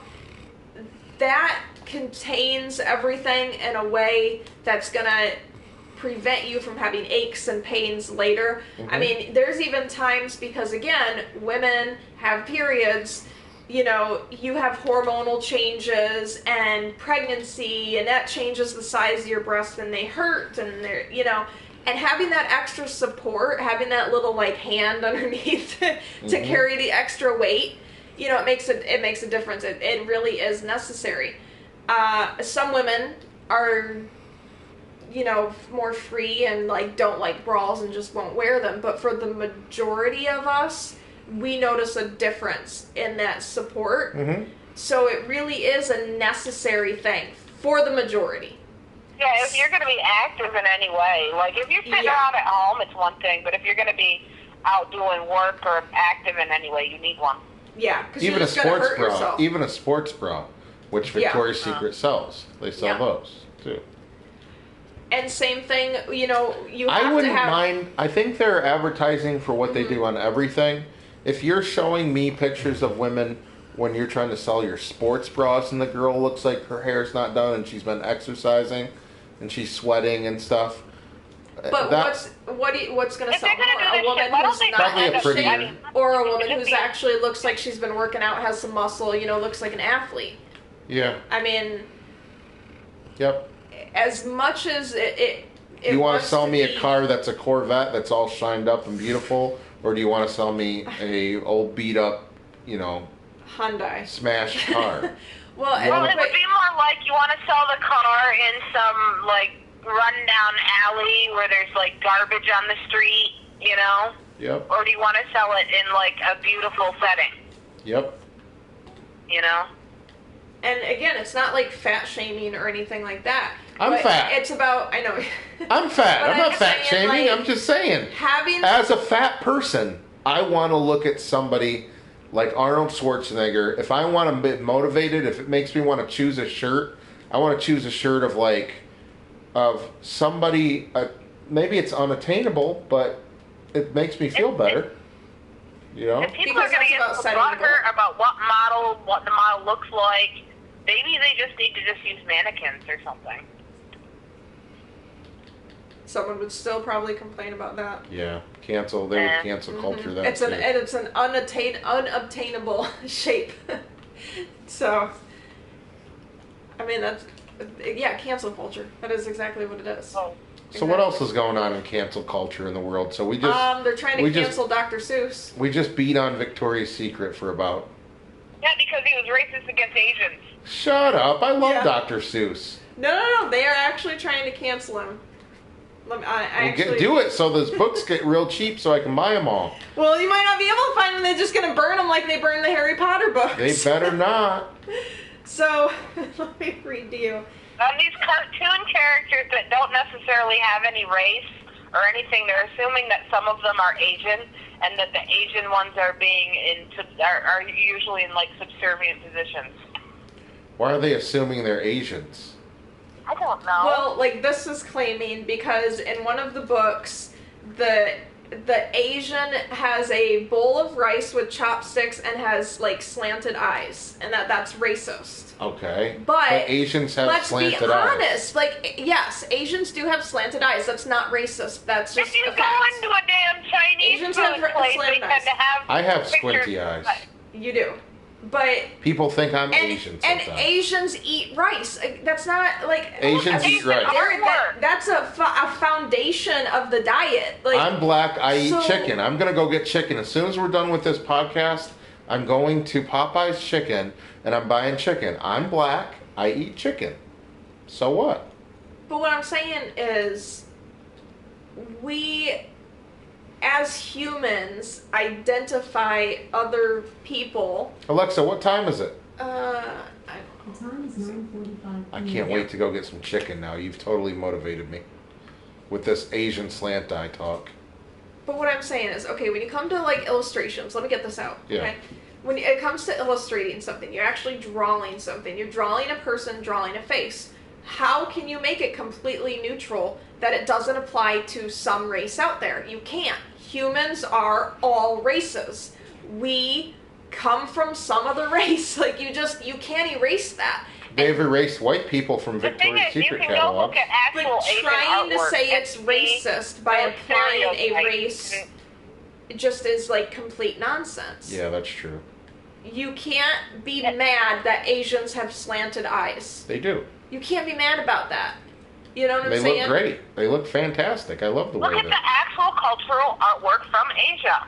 Right. Their figures, the human figures, have slanted eyes. Right. Is that them being racist to themselves because they're drawing slanted I eyes? think that these are they're liberal. representing what they I themselves don't think these are Asians have. saying this. That's a I think main it's feature. liberal woke people are doing this. They're wearing a little beanie hat and they have a man bun and stuff, and they identify as First a world woman. problems. They have That's nothing what better this to do. is. This ain't Asian people saying this. You go No. ask my Asian friends. They don't care. They're they do not not saying this care. shit. It's always white people who It's are the same doing this people. shit. It's the same ones too. It really is. I mean, that's a good point. This is It like really white is. people, So let me Simon pull up Says this is what article it is. here. So they've been It's going at this for a while too. Simon Says. What's that, Rose? Say it again. I said it's effete white people, Simon Says, where it's always these liberal, effete white people that continue to tell the rest of the population what is acceptable. Mm-hmm. Yep. How do we counteract it, though? That's the question. They're using their white privilege to tell everyone else. There you go, white privilege. Yep. It's liberal white privilege. For more than 20 years, March 2nd has been recognized as Read Across America Day in honor of Dr. Seuss's birthday. I love Dr. The Seuss. Reading Recognition Day was founded by the National Education Association, which is the nation's largest labor union, in 1998. And this year's theme is to create and celebrate diversity. Oh, good. So by creating diversity, we're going to get rid of diversity. We're going to cancel The theme Dr. of Dr. Seuss. Seuss is to celebrate diversity? No, the National Education Association's theme this year Oh, I see. is create and celebrate diversity. Okay. But are Asians not a diverse group? They are. So eliminating them because they're portrayed in a Dr. Seuss book, get rid of all the books, get rid of the diversity. Then exactly where is the diversity? Don't know. Get rid of everyone and everything. Just how you've removed white people from everything. When I turn on my television to watch any kind of show or anything, every advertisement is not me. I'm watching the show. I know the percentage of Americans is 70%, but why is 0% of the commercials people that look like me? They've changed it. They've You know what's deleted it. interesting is when you see a family and it's like an Asian mom and a black dad and they have white kids. I didn't see that. I've never seen white kids. I've seen it. Not very. It's very. Yeah, that's it's weird. frequent. I mean, yeah, very frequent. So, Learning for Justice is this group that's going hard. Justice for Juicy. Left-wing educators group Justice for Juicy. are demanding that Dr. Seuss be completely canceled. How do I get these people's phone numbers so I can yell into the phone really loud? I'm sure they have a website. Fuck you! A prominent Virginia school district has taken marching orders and has ordered its schools to avoid connecting Read Across America Day with Dr. Seuss. Wow. We don't want kids to read at all. I love Dr. Seuss. Take the whole day out. It's not even going to be replaced with anything. It's just going to be, just take it out. Loudoun County Public Schools, one of the nation's most affluent school districts, announced that it will no longer recognize Dr. Seuss's birthday. They'll also not be participating. That word affluenza. Let's see. The school district said that the children's books contain racial undertones that are not suitable for culturally responsive learning. Who said that? Loudoun County Schools. Loudoun County Schools, you are fucking stupid. Sorry. You're very stupid. You removed Dr. Seuss because it's not culturally what? Culturally responsive learning. Oh, thanks. Oh. The world we live in is just getting better and better. Just remember that. Don't let these people ruin Dr. Seuss was a socialist, so.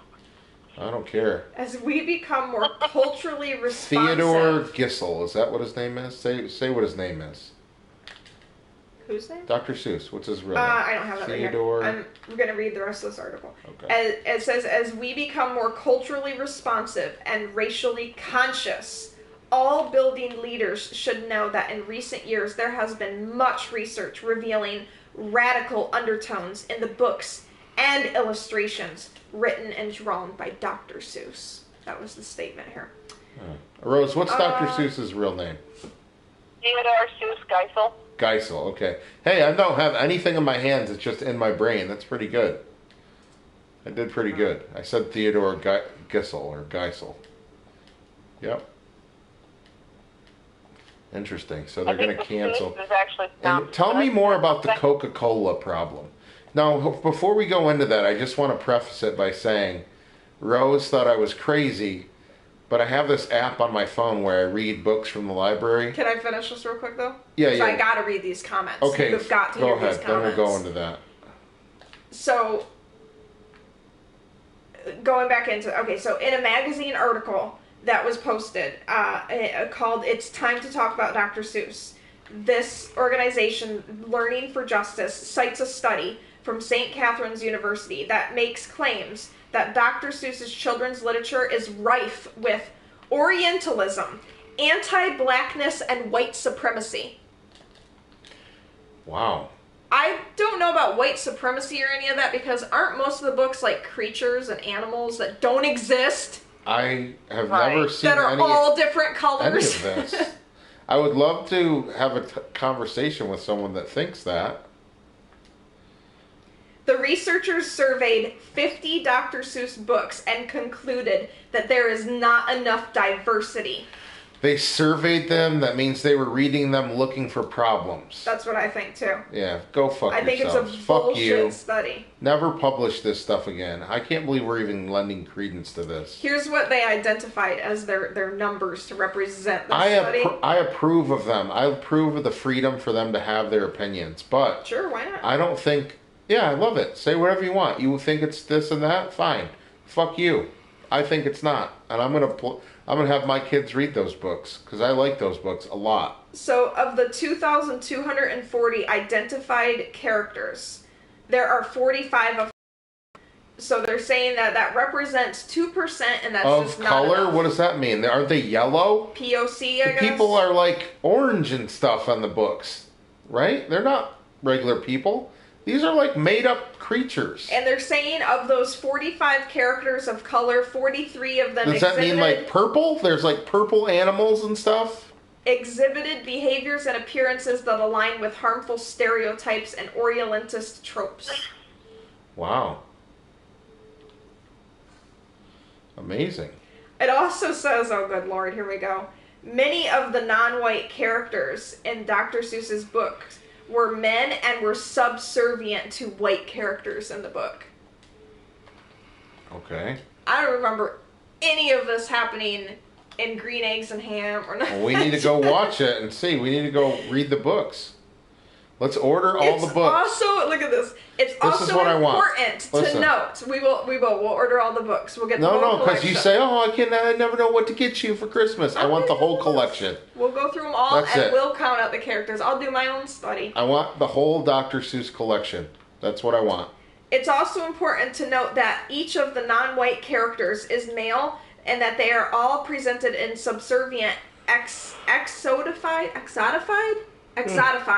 and dehumanized roles, especially in relation to white characters, the organization That's goes not on good. to say. I'd Going like to know further, more about that.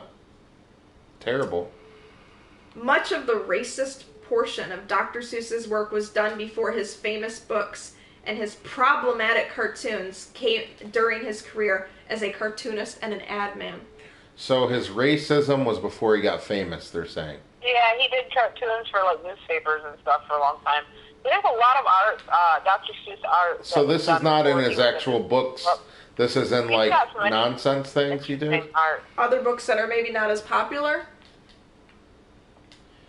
No, it would be his comic strips. things Learning like for that Justice before he was claims doing that books. anyone who defends Dr. Seuss's problematic work is a racial apologist making excuses for why bigotry Oh, really? doesn't matter. So I'm African. You think I'm a racial apologist? You fucking morons. You're idiots. I support Dr. Seuss. What a great man. Dr. Theodore. Seuss is a socialist. Yeah, I support that socialist Dr. Seuss. Okay. This group, this education group, I don't know how you call yourself an education group, is telling teachers I to feel directly like they discuss push that Dr. also, Seuss are we is being racist anti-Semitic? with their students. Say that? Yep. Wow. What'd you say there, Rose? I said I believe he was a Jewish person as well, so it's Did you boycotting listen? him anti-Semitic. Did you hear what Professor Bam just said? No. Say that again, Bam. The education group is telling teachers to directly discuss Dr. Seuss being racist with their students. And this is why people voted for Donald Trump for president. They want to teach them Just that so you know. racism shows up in places and people they may least expect. So they're teaching people to look You for want a problem, to remove create a Dr. problem. Seuss from the library. You don't want George Washington monuments I up. think boycotting Dr. Seuss might be anti-Semitic. Yeah, because he's Jewish, right? Right. Let's turn all their nonsense back around on them and write up a thing and say how it's anti-Semitic and anti-American and all these things. Yeah, great. Just complete cancel Also culture. anti-socialist because Dr. Seuss was a socialist. Yep, He was a socialist? that's what Rose keeps saying. She keeps telling it to me over and over again. He's a socialist. What? Tell me, how do you know that? What's that from? He's a socialist, you keep saying. I've I'm not I've familiar done with research on Dr. Seuss. Read something. previously. Tell me something about how he's a socialist real that. quick You want me to Wikipedia him? before we move on, yeah. Let me pull this up. I'm gonna Let me look it up. boost my phone. Professor Bam swapped Yep, batteries. swapping batteries, She's- trying to get my Jeez. iPhone to boot up. Yeah, cool, man. Let's see. Surprisingly radical politics of Dr. Seuss. Hold on. The surprisingly radical politics of Dr. Theodore Seuss The Geisel. political messages of Dr. Seuss. The racist Dr. Seuss. We forgot to say that. He in front used of his him. wild drawings to take aim at bullies, hypocrites, and demagogues. Political ideas can be Oh, he found was in an books such as anti-Trumper. Rinky Mooney, Who You Please Go Now, The Cat in the Hat, Horton Where's the Who. So Dr. Political Seuss person. was an anti-Trump type of person. Yeah. Because Trump is a Funny how- demagogue, according So to it is everyone. kind of the same scenario as the woman who wrote Harry. Okay, Henry hold on. Yep. Theodore Geisel drew over 400 cartoons for the New York paper PM. This was during the 2 years that he was chief editorial cartoonist. Many of these cartoons were directed towards the war, Adolf Hitler, and Japan, particularly his cartoons about Japan. Oh, were he was savagely drawing racist, Japanese very people featuring bad of because we Japs. were at war. I see. Yeah. You're not Yeah, but taking how many into kids account. are reading that in a classroom? I don't think they are. And they're also not. If that did happen, I mean, if we were at war, things could have been done. That's thinking kind of that what too. happens, though. You know, like that's not They draw exactly the outside Nazis the mean, norm. just how they draw. Or what Think did of it this Biden way. say about cultural norms? You're at war against Trump. Have you ever drawn Trump How nice? many cartoons? Hold on. Have you ever drawn Trump in the last 5 years nicely? Or do you draw him in the most horrid manner possible, making people who are like him, who are a white American man, feel terrible about themselves? Do you see how we can turn this on you real bad? Oh, I could turn it the fuck on you. Mm-hmm. I could fuck you up with some real truth. I promise. You think that you are beyond this? You're not beyond this. It'll never end. The stupidity of this way of thinking will never end. Right. We could just go in circles, chomping at the bit. Yeah, exactly. All right. Yeah, it's an endless cycle. And once you think, oh, okay, well, they got their way on the next thing, they're How already on the about next. Coca-Cola? What do we know on that? But I was saying, I read this woman's book. Oh, good lord. Just to say I did, because Rose was saying we had this mutually. We both had this teacher growing up, Yeah. and she was talking about the book. Is this right, Rose? And she was saying, what was she saying? Somebody recommended it to her on her social media. Can you remember the ridiculous things that were being said that you can say? I can't, no. Oh, okay. She was reading a certain book, and somebody else recommended It's one. called White Fragility is the book. Yeah. And the people were all like, I didn't know I was racist until I read this book. Remember? How ridiculous. Right. And so I was like, this is crazy. So then I went and got it and read it. It was a horrible book. Terrible. The person is they hate themselves. Yeah. And they think everyone else is a racist like they are. Yep. I'm like, Yeah, and the that things woman they is said, definitely racist. the things 'Cause that she was like, saying, I'm like, I've never thought this about anyone. Yeah, it's extreme. She was like, oh, and I had all these thoughts, and I didn't want to go. She was like scared of black scared people of and them. stuff. Yeah. She would like panic and freak out and She was everything. invited to a party, and the event was an outdoor event at a park or something. And when she arrived, she saw two separate parties. One was a party with black people, and the other one was predominantly white people. And she says that she had trepidation or whatever, that the party she was invited to was the one with all the black people. Yep. She was worried that the party she was going to was the one with all the I'd black have been people. the opposite worried. I want to go to the party with the black people. They're going to have more fun. Honestly, I feel, yeah, that's true. Honestly, I feel like she's so That is racist and we're now that she's expecting this. It is compensating. racist to tell everybody how they should be living. It's true. Do you know how people like say things that actually like apply to themselves in a way Yep. that like they're trying to deflect? I feel like she's still so racist that if she goes hard at white people and tries to say, "Oh, well, you're racist," it like is in a way like psychologically taking away from herself because she's still so freaking fucking racist. Like, you know what I'm saying? That it's Yep. like, don't look at me, look at yourself. So that's how we're going So into this. I'm not That person racist that because goes you gotta on a look at diet yourself. and expect that everybody else also needs to go on the same So diet that's as how her. we go It's into gonna this Coca-Cola thing. Mm-hmm. The controversy is they hired this woman to do racism training. Stupid decision number one. Okay, so take it from there. You guys know, Bam. Talk about it. So she set up a learning LinkedIn course Learning. on LinkedIn Learning For Coke. for Coca-Cola's employees. They were required to take it. It was a public course as well, so even if you didn't work for Coca-Cola, you could take the course. And I'm gonna go take it myself. now well, that I they know shut it's on that shit LinkedIn. down. Oh, really? Now that it went viral. Okay. So,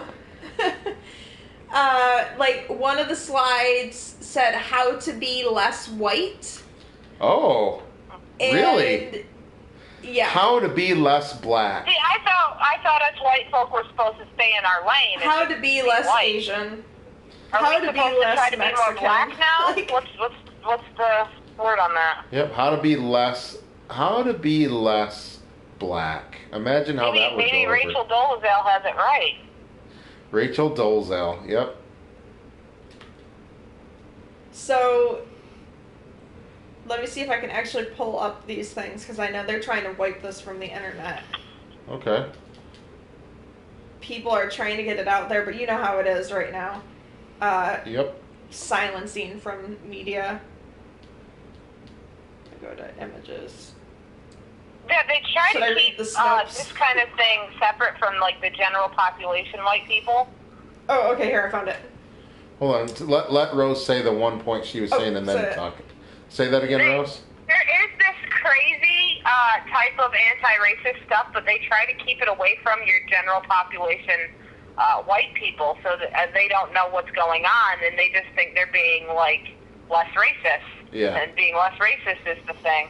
But no, there's this whole thing where, you know, down with white people, you know?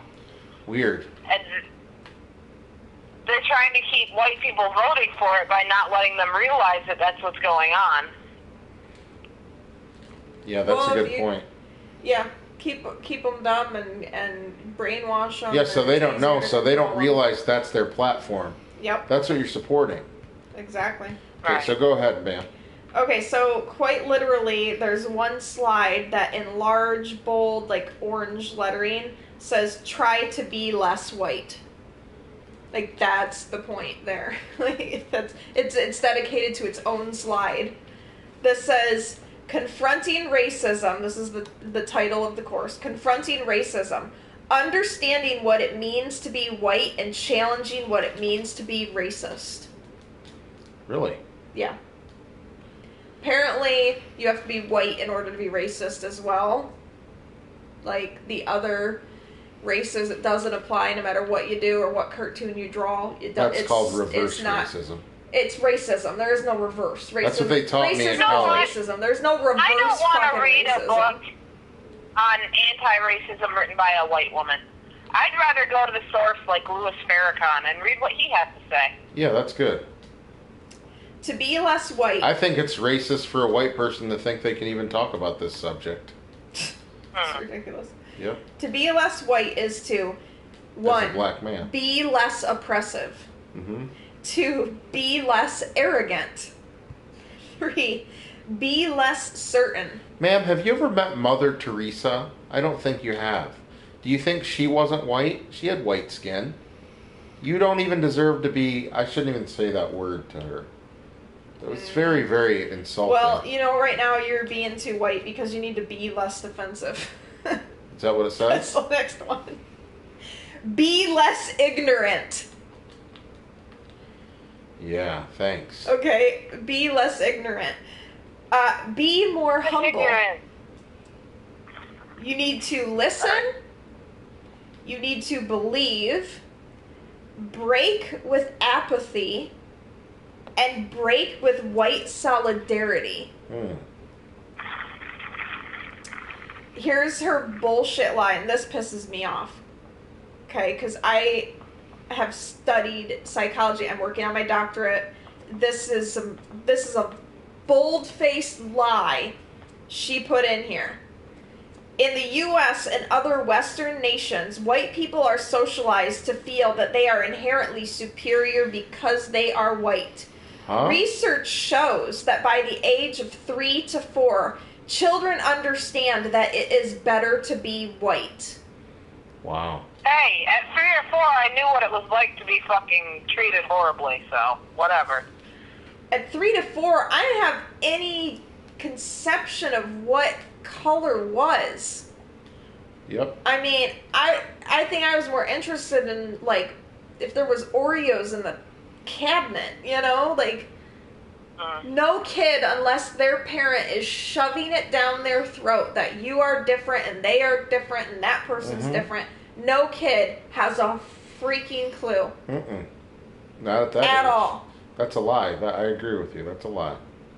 How many children go to a what- toy store and pick up a baby doll and they don't care what the color of the skin is, they just like that doll? They don't care. The parent is the one saying, well, that doll is that color, so you should have a doll of this color. Or or forcing it, you know what I'm saying? You can't have a doll. You need to have a truck. You know what I'm saying? Like, it's the parents that are creating these issues. These children come into this world innocent. They have no idea of these things. This is not something that is ingrained. It's a learned, taught thing. And this whole focus on race, you think you're doing a favor, but you're damaging everyone in the process. Because if you put such a focus on something like this, that everything you do has to do with your race, where it wasn't like that before. You know what I'm saying? Mm-hmm. We've all been fine, and then it seems like within the last maybe 10 years, we've been so focused on race. It all needs to be about race. Everything. Here's another thing that happens is when you sit here and you tell white people that they're just racist, they can't change it, there's nothing they can do, if their skin is white, they're automatically racist. It's like, I mean, that's basically like being white is a, you know, Yeah. something they can't change, and let's just stop, like, less intelligent white people, which do exist. Mm-hmm. I'm not saying they don't. There's less intelligent white people from saying, well, why don't I just join the Klan then? Right. If You you're, know? because you're pushing people If to we're going to become make so it us frustrated. against them against us, they're going to make it them against us. Yes. You create racism as a result, Mm-hmm. where racism didn't exist. It is supercharged because of the focus and how extreme that focus is. It's no longer about, you know, what are your abilities? What's your personality as an individual? You know, what are your capabilities? It's all about your race first and foremost. How Right. you're identified and looked at and judged, and if you're white, black, Asian, Mexican, it doesn't matter. It's so super focused. It's no It's like on different from in the days steroids. when they used to, you know, only hire men for certain things, or only teach men how to read. I mean, Mhm. when you're judging people so much based on a fixed trait, you know, Yeah. it's like women can read, women can do certain jobs that usually only men do. Women can work in factory jobs. Maybe women can't always do all the same jobs, but if a woman can do the job, let her do the job. Yeah. You know? But now we're doing it by race. All of a Absolutely. sudden. And you know, You know? here's the thing. There's always going to, unfortunately, be some level of racism throughout the whole world. It's not something that is going to be Oh, it's able to be extreme in other erased. countries. It's not. There's It's a lot not of countries realistic. where- You know? You can't even become a citizen. You move there and you try to, you know, get your citizenship. You're like a second-class citizen no matter what you do, just because you're not born in that country. Yeah. You know, whereas America, people have the chance to actually become a citizen in this country, which a lot of other countries don't do. True. You know? Very true. And yet we're the racist ones.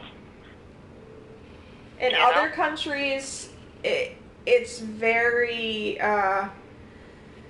they want to talk about, like, solidarity. Whatever the predominant is, because I'm not going to start naming countries, but whatever the predominant Well, is, when even there's like, a deviation I think from Norway that, and Sweden are like that. you have a target on your back. And what a lot Not of to mention Asian Democrats... countries. Yeah, a lot of Democrats don't understand, and a lot of these countries... Man, I'm speaking When- from a Democrat. When you deviate, and I mean, we're talking about person of color, we're talking about gay, lesbian, they'll kill you. Like, they do not care. You being different is not acceptable. In this country, differences is like, we are a melting pot, and that's what has worked, you know. But for us to focus on a thing like this, to hyper focus like this, I mean, that's like the snake It's eating like its you're own sorting tail. people on their race and their gender now. You're just sorting them off into Yeah. little groups. Yep. It's really... You're creating It's more like, when I was inequality. younger, it was like, you know, we don't like labels. Labels are bad, you know? We don't all necessarily fit the same stereotypes. But now they're judging people based on stereotypes, you know? Yeah. Yep, they sure are. You have to have a label, even if it's a non, like, oh, it's neutral, I'm fluid, things like that. It's still a label, but they're not understanding that. It's just totally because you're normal not to go up to a person and say, hey, you. Because you can't say, hi, mister, or hello, ma'am. You have to say, hey, you, Yeah. And that's rude. We were brought up that that's rude. People, our niece at school has been called it instead of her. Really? Because people didn't want to be rude and misgender her, See, and to me, if someone called me an it, my hand's gonna meet your face real fast. Yeah. My hands Don't you beat dare. your face real fast. Because that's gonna take me back to, like cousin it and stuff. Like, where they don't. Man, Bam, that was the best line ever. My hand's gonna meet your Don't face you real dare fast. call me an it. What do the 5 fingers say to the face? Smack, bitch. To me, that's disrespectful. Yeah. That's incredibly disrespectful. Their problem is, their argument, I guess, is don't assume. But, I mean, it's not really so much assumption. If you want differently, then introduce yourself first in that way and say, hi, I'm this and whatever, you know what I'm saying? Yeah. I prefer Mr. or Mrs. or whatever. Introduce yourself that way. I'm Mrs. So-and-so. Shake their hand. But instead, it's like you're already up in arms and you're already defensive before you even talk to the person or they address you, because you're already ready to jump on them because they might say Mr. or ma'am or Mrs. or, you're already ready. And that's a first world problem. Looking for issues where there doesn't need to be issues. Do you think that this woman There's creating people problems starving for in this Coke? country. Yeah. Is there a boycott? And we're worried about this. Is there a boycott on Coke or something now? Oh, yeah. See, I don't believe in that. I'm not into cancel culture. I don't like it. I'm going to buy Coke. I don't care. People are pissed. Yeah, that's good. I'm People still are going to buy pissed. Coke. I'm going to buy Coke, and I'm going to tell Coke, listen, Coke. There was another problem with Coke. I had to message Coke about it. I can't remember what it was, but it I'm was like a drinking couple one as years we ago. speak. Yeah. I like Coke. But you know what? Don't hire this crazy woman to do your training anymore. Well, who made that bad decision in the first place? They should be fired. They should have to go find something else to do. You shouldn't be Everyone's hired really that way. mad about their statement, too. Let me see if I can find it. Because Yeah. it basically supported their decision to have this up. They did not say, we apologize. We see this as racist. Oh, Coca-Cola, They you screwed up. failed on their statement big time. So that's, I think, the real reason why people are boycotting is because they had the opportunity to apologize and say, look, like, if this said black or brown or anything, we would have been shut down.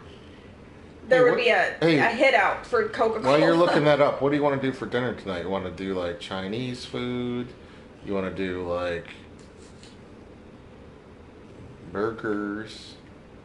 Good question. You want to do like Popeye's All right, chicken? let's not even limit to races. If it said be less gay, then you'd have real backlash. Because I'm super hungry. I'm ready to go eat something. What'd you eat today, Rose? What'd you have for dinner, for lunch? What have you eaten? We had breakfast for dinner. What'd you have? Omelets with mushrooms and... Oh, I wish I was there at your house eating that. That sounds so good. Omelets with mushrooms. as we speak, I know how I'm she eating makes them. some. Onions, mushrooms, a little bit of spinach. Yeah. And eggs and cheese. Eggs and cheese, yep. Wow. And right now, as we speak, I'm having some rye toast with spinach dip on it.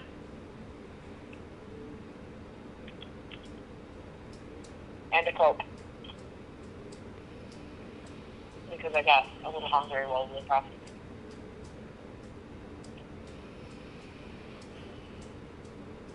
Hello? Right here.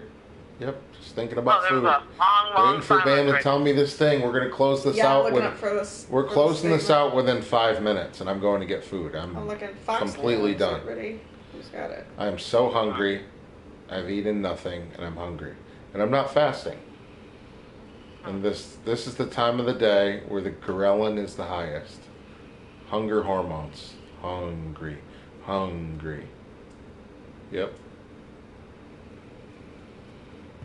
Let's see. Nicole Leverick, a vice president of corporate communications, says that they provide a wide variety of learning content, including more than 270 courses on topics of diversity, inclusion, and belonging. Yeah. To me, I don't think that course hit on any of those things. I mean, belonging. Did I'm they pretty apologize? Sure no. We will continue to add new courses to help people learn skills they need to be more successful in their career. Why did they say to be less white? Including foundational skills we need to be effective You allies, can't say building a be more equitable less future. white. You can't do that. Right. That's so terrible. Their statement addressed nothing. Huh. It basically said we're going to continue to do like whatever. So basically, our whole podcast is like us people. We have a mixed race woman who's part Jewish and Spanish. Mm-hmm. Okay, and we have a part African and what am I? A bunch of things. Mixed race man. Aren't we all mutts though? Okay. There's nobody that's of any. And we are sitting here saying, nothing. and she's a lifelong Democrat. Yeah. Up until still maybe. Just recently. Well, I still have a We lot went of independent. I still have a lot of viewpoints, but it's.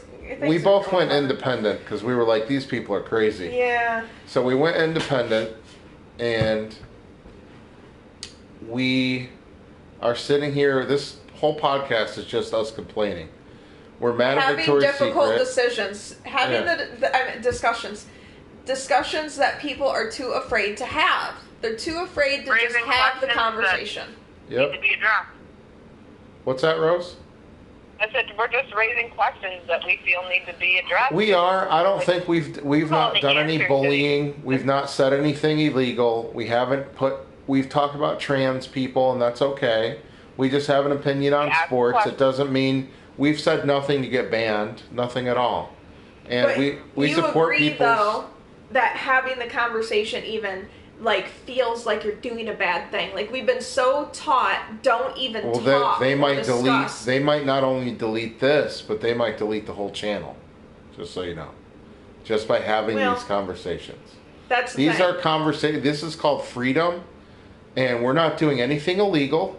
No. We've broken no rules. We didn't break any YouTube rules. We didn't break any internet rules. We broke no laws. We just talked amongst each other about what we think regarding men. This is the point. Men are stealing women's sports. Men are taking women's awards. Okay? Men who say that they're a woman. Okay. And then we talked about this taking woke away culture. women's achievements in every way. We're just not big fans otherwise. of. We're fans. Here's what I'm a fan of: freedom.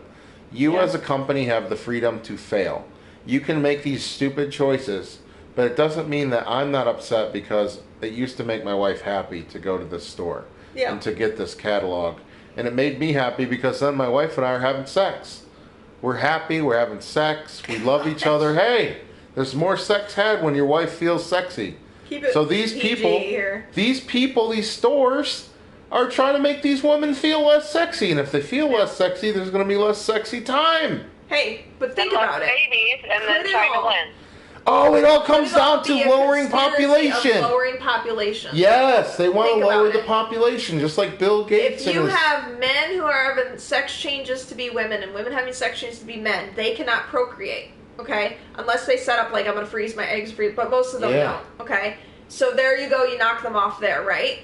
If you start having these conversations where everyone's racist, what about like these mixed couples and stuff? Even that cuts back because then what you are attracted to, you know what I'm saying? Like, you see where I'm going with this? Yeah. You see what I'm saying? Sure. Everything comes back to stopping people from procreating. You start removing the sexuality and the sexiness out of lingerie and you make it frumpy and stuff. You're not having sex as much. They're going under to try to stop population growth, to try to fight climate change. Everything is for climate change, and that brings it back to, now I like these companies even more because I'm for fighting against climate change and sustainability. It all makes total sense. Is it really about climate change, or is it about China's population? I'm very thankful. Thank you, companies. Okay, with that said, this is one of the most controversial podcasts ever that we've ever done. I knew it would be. That's why it was called what it was. Can't even remember what I called it, but it's Professor Bam, and whenever she talks, it's something wild. Go woke, go broke. Yeah, so Freaky Friday with Professor Bam was a hit. If we're banned off the internet, we'll make a different channel next week. But it's been amazing. Thank you, everyone, for listening. All 0 listeners and all no comments. But you know what? I know other people are doing stuff on Fridays. So get to this next week on the weekend. It's just fun to have a talk together. So thanks for hanging in with B Money Pod number 31. And we'll see you next time. You guys want to say bye too? Bye. See ya.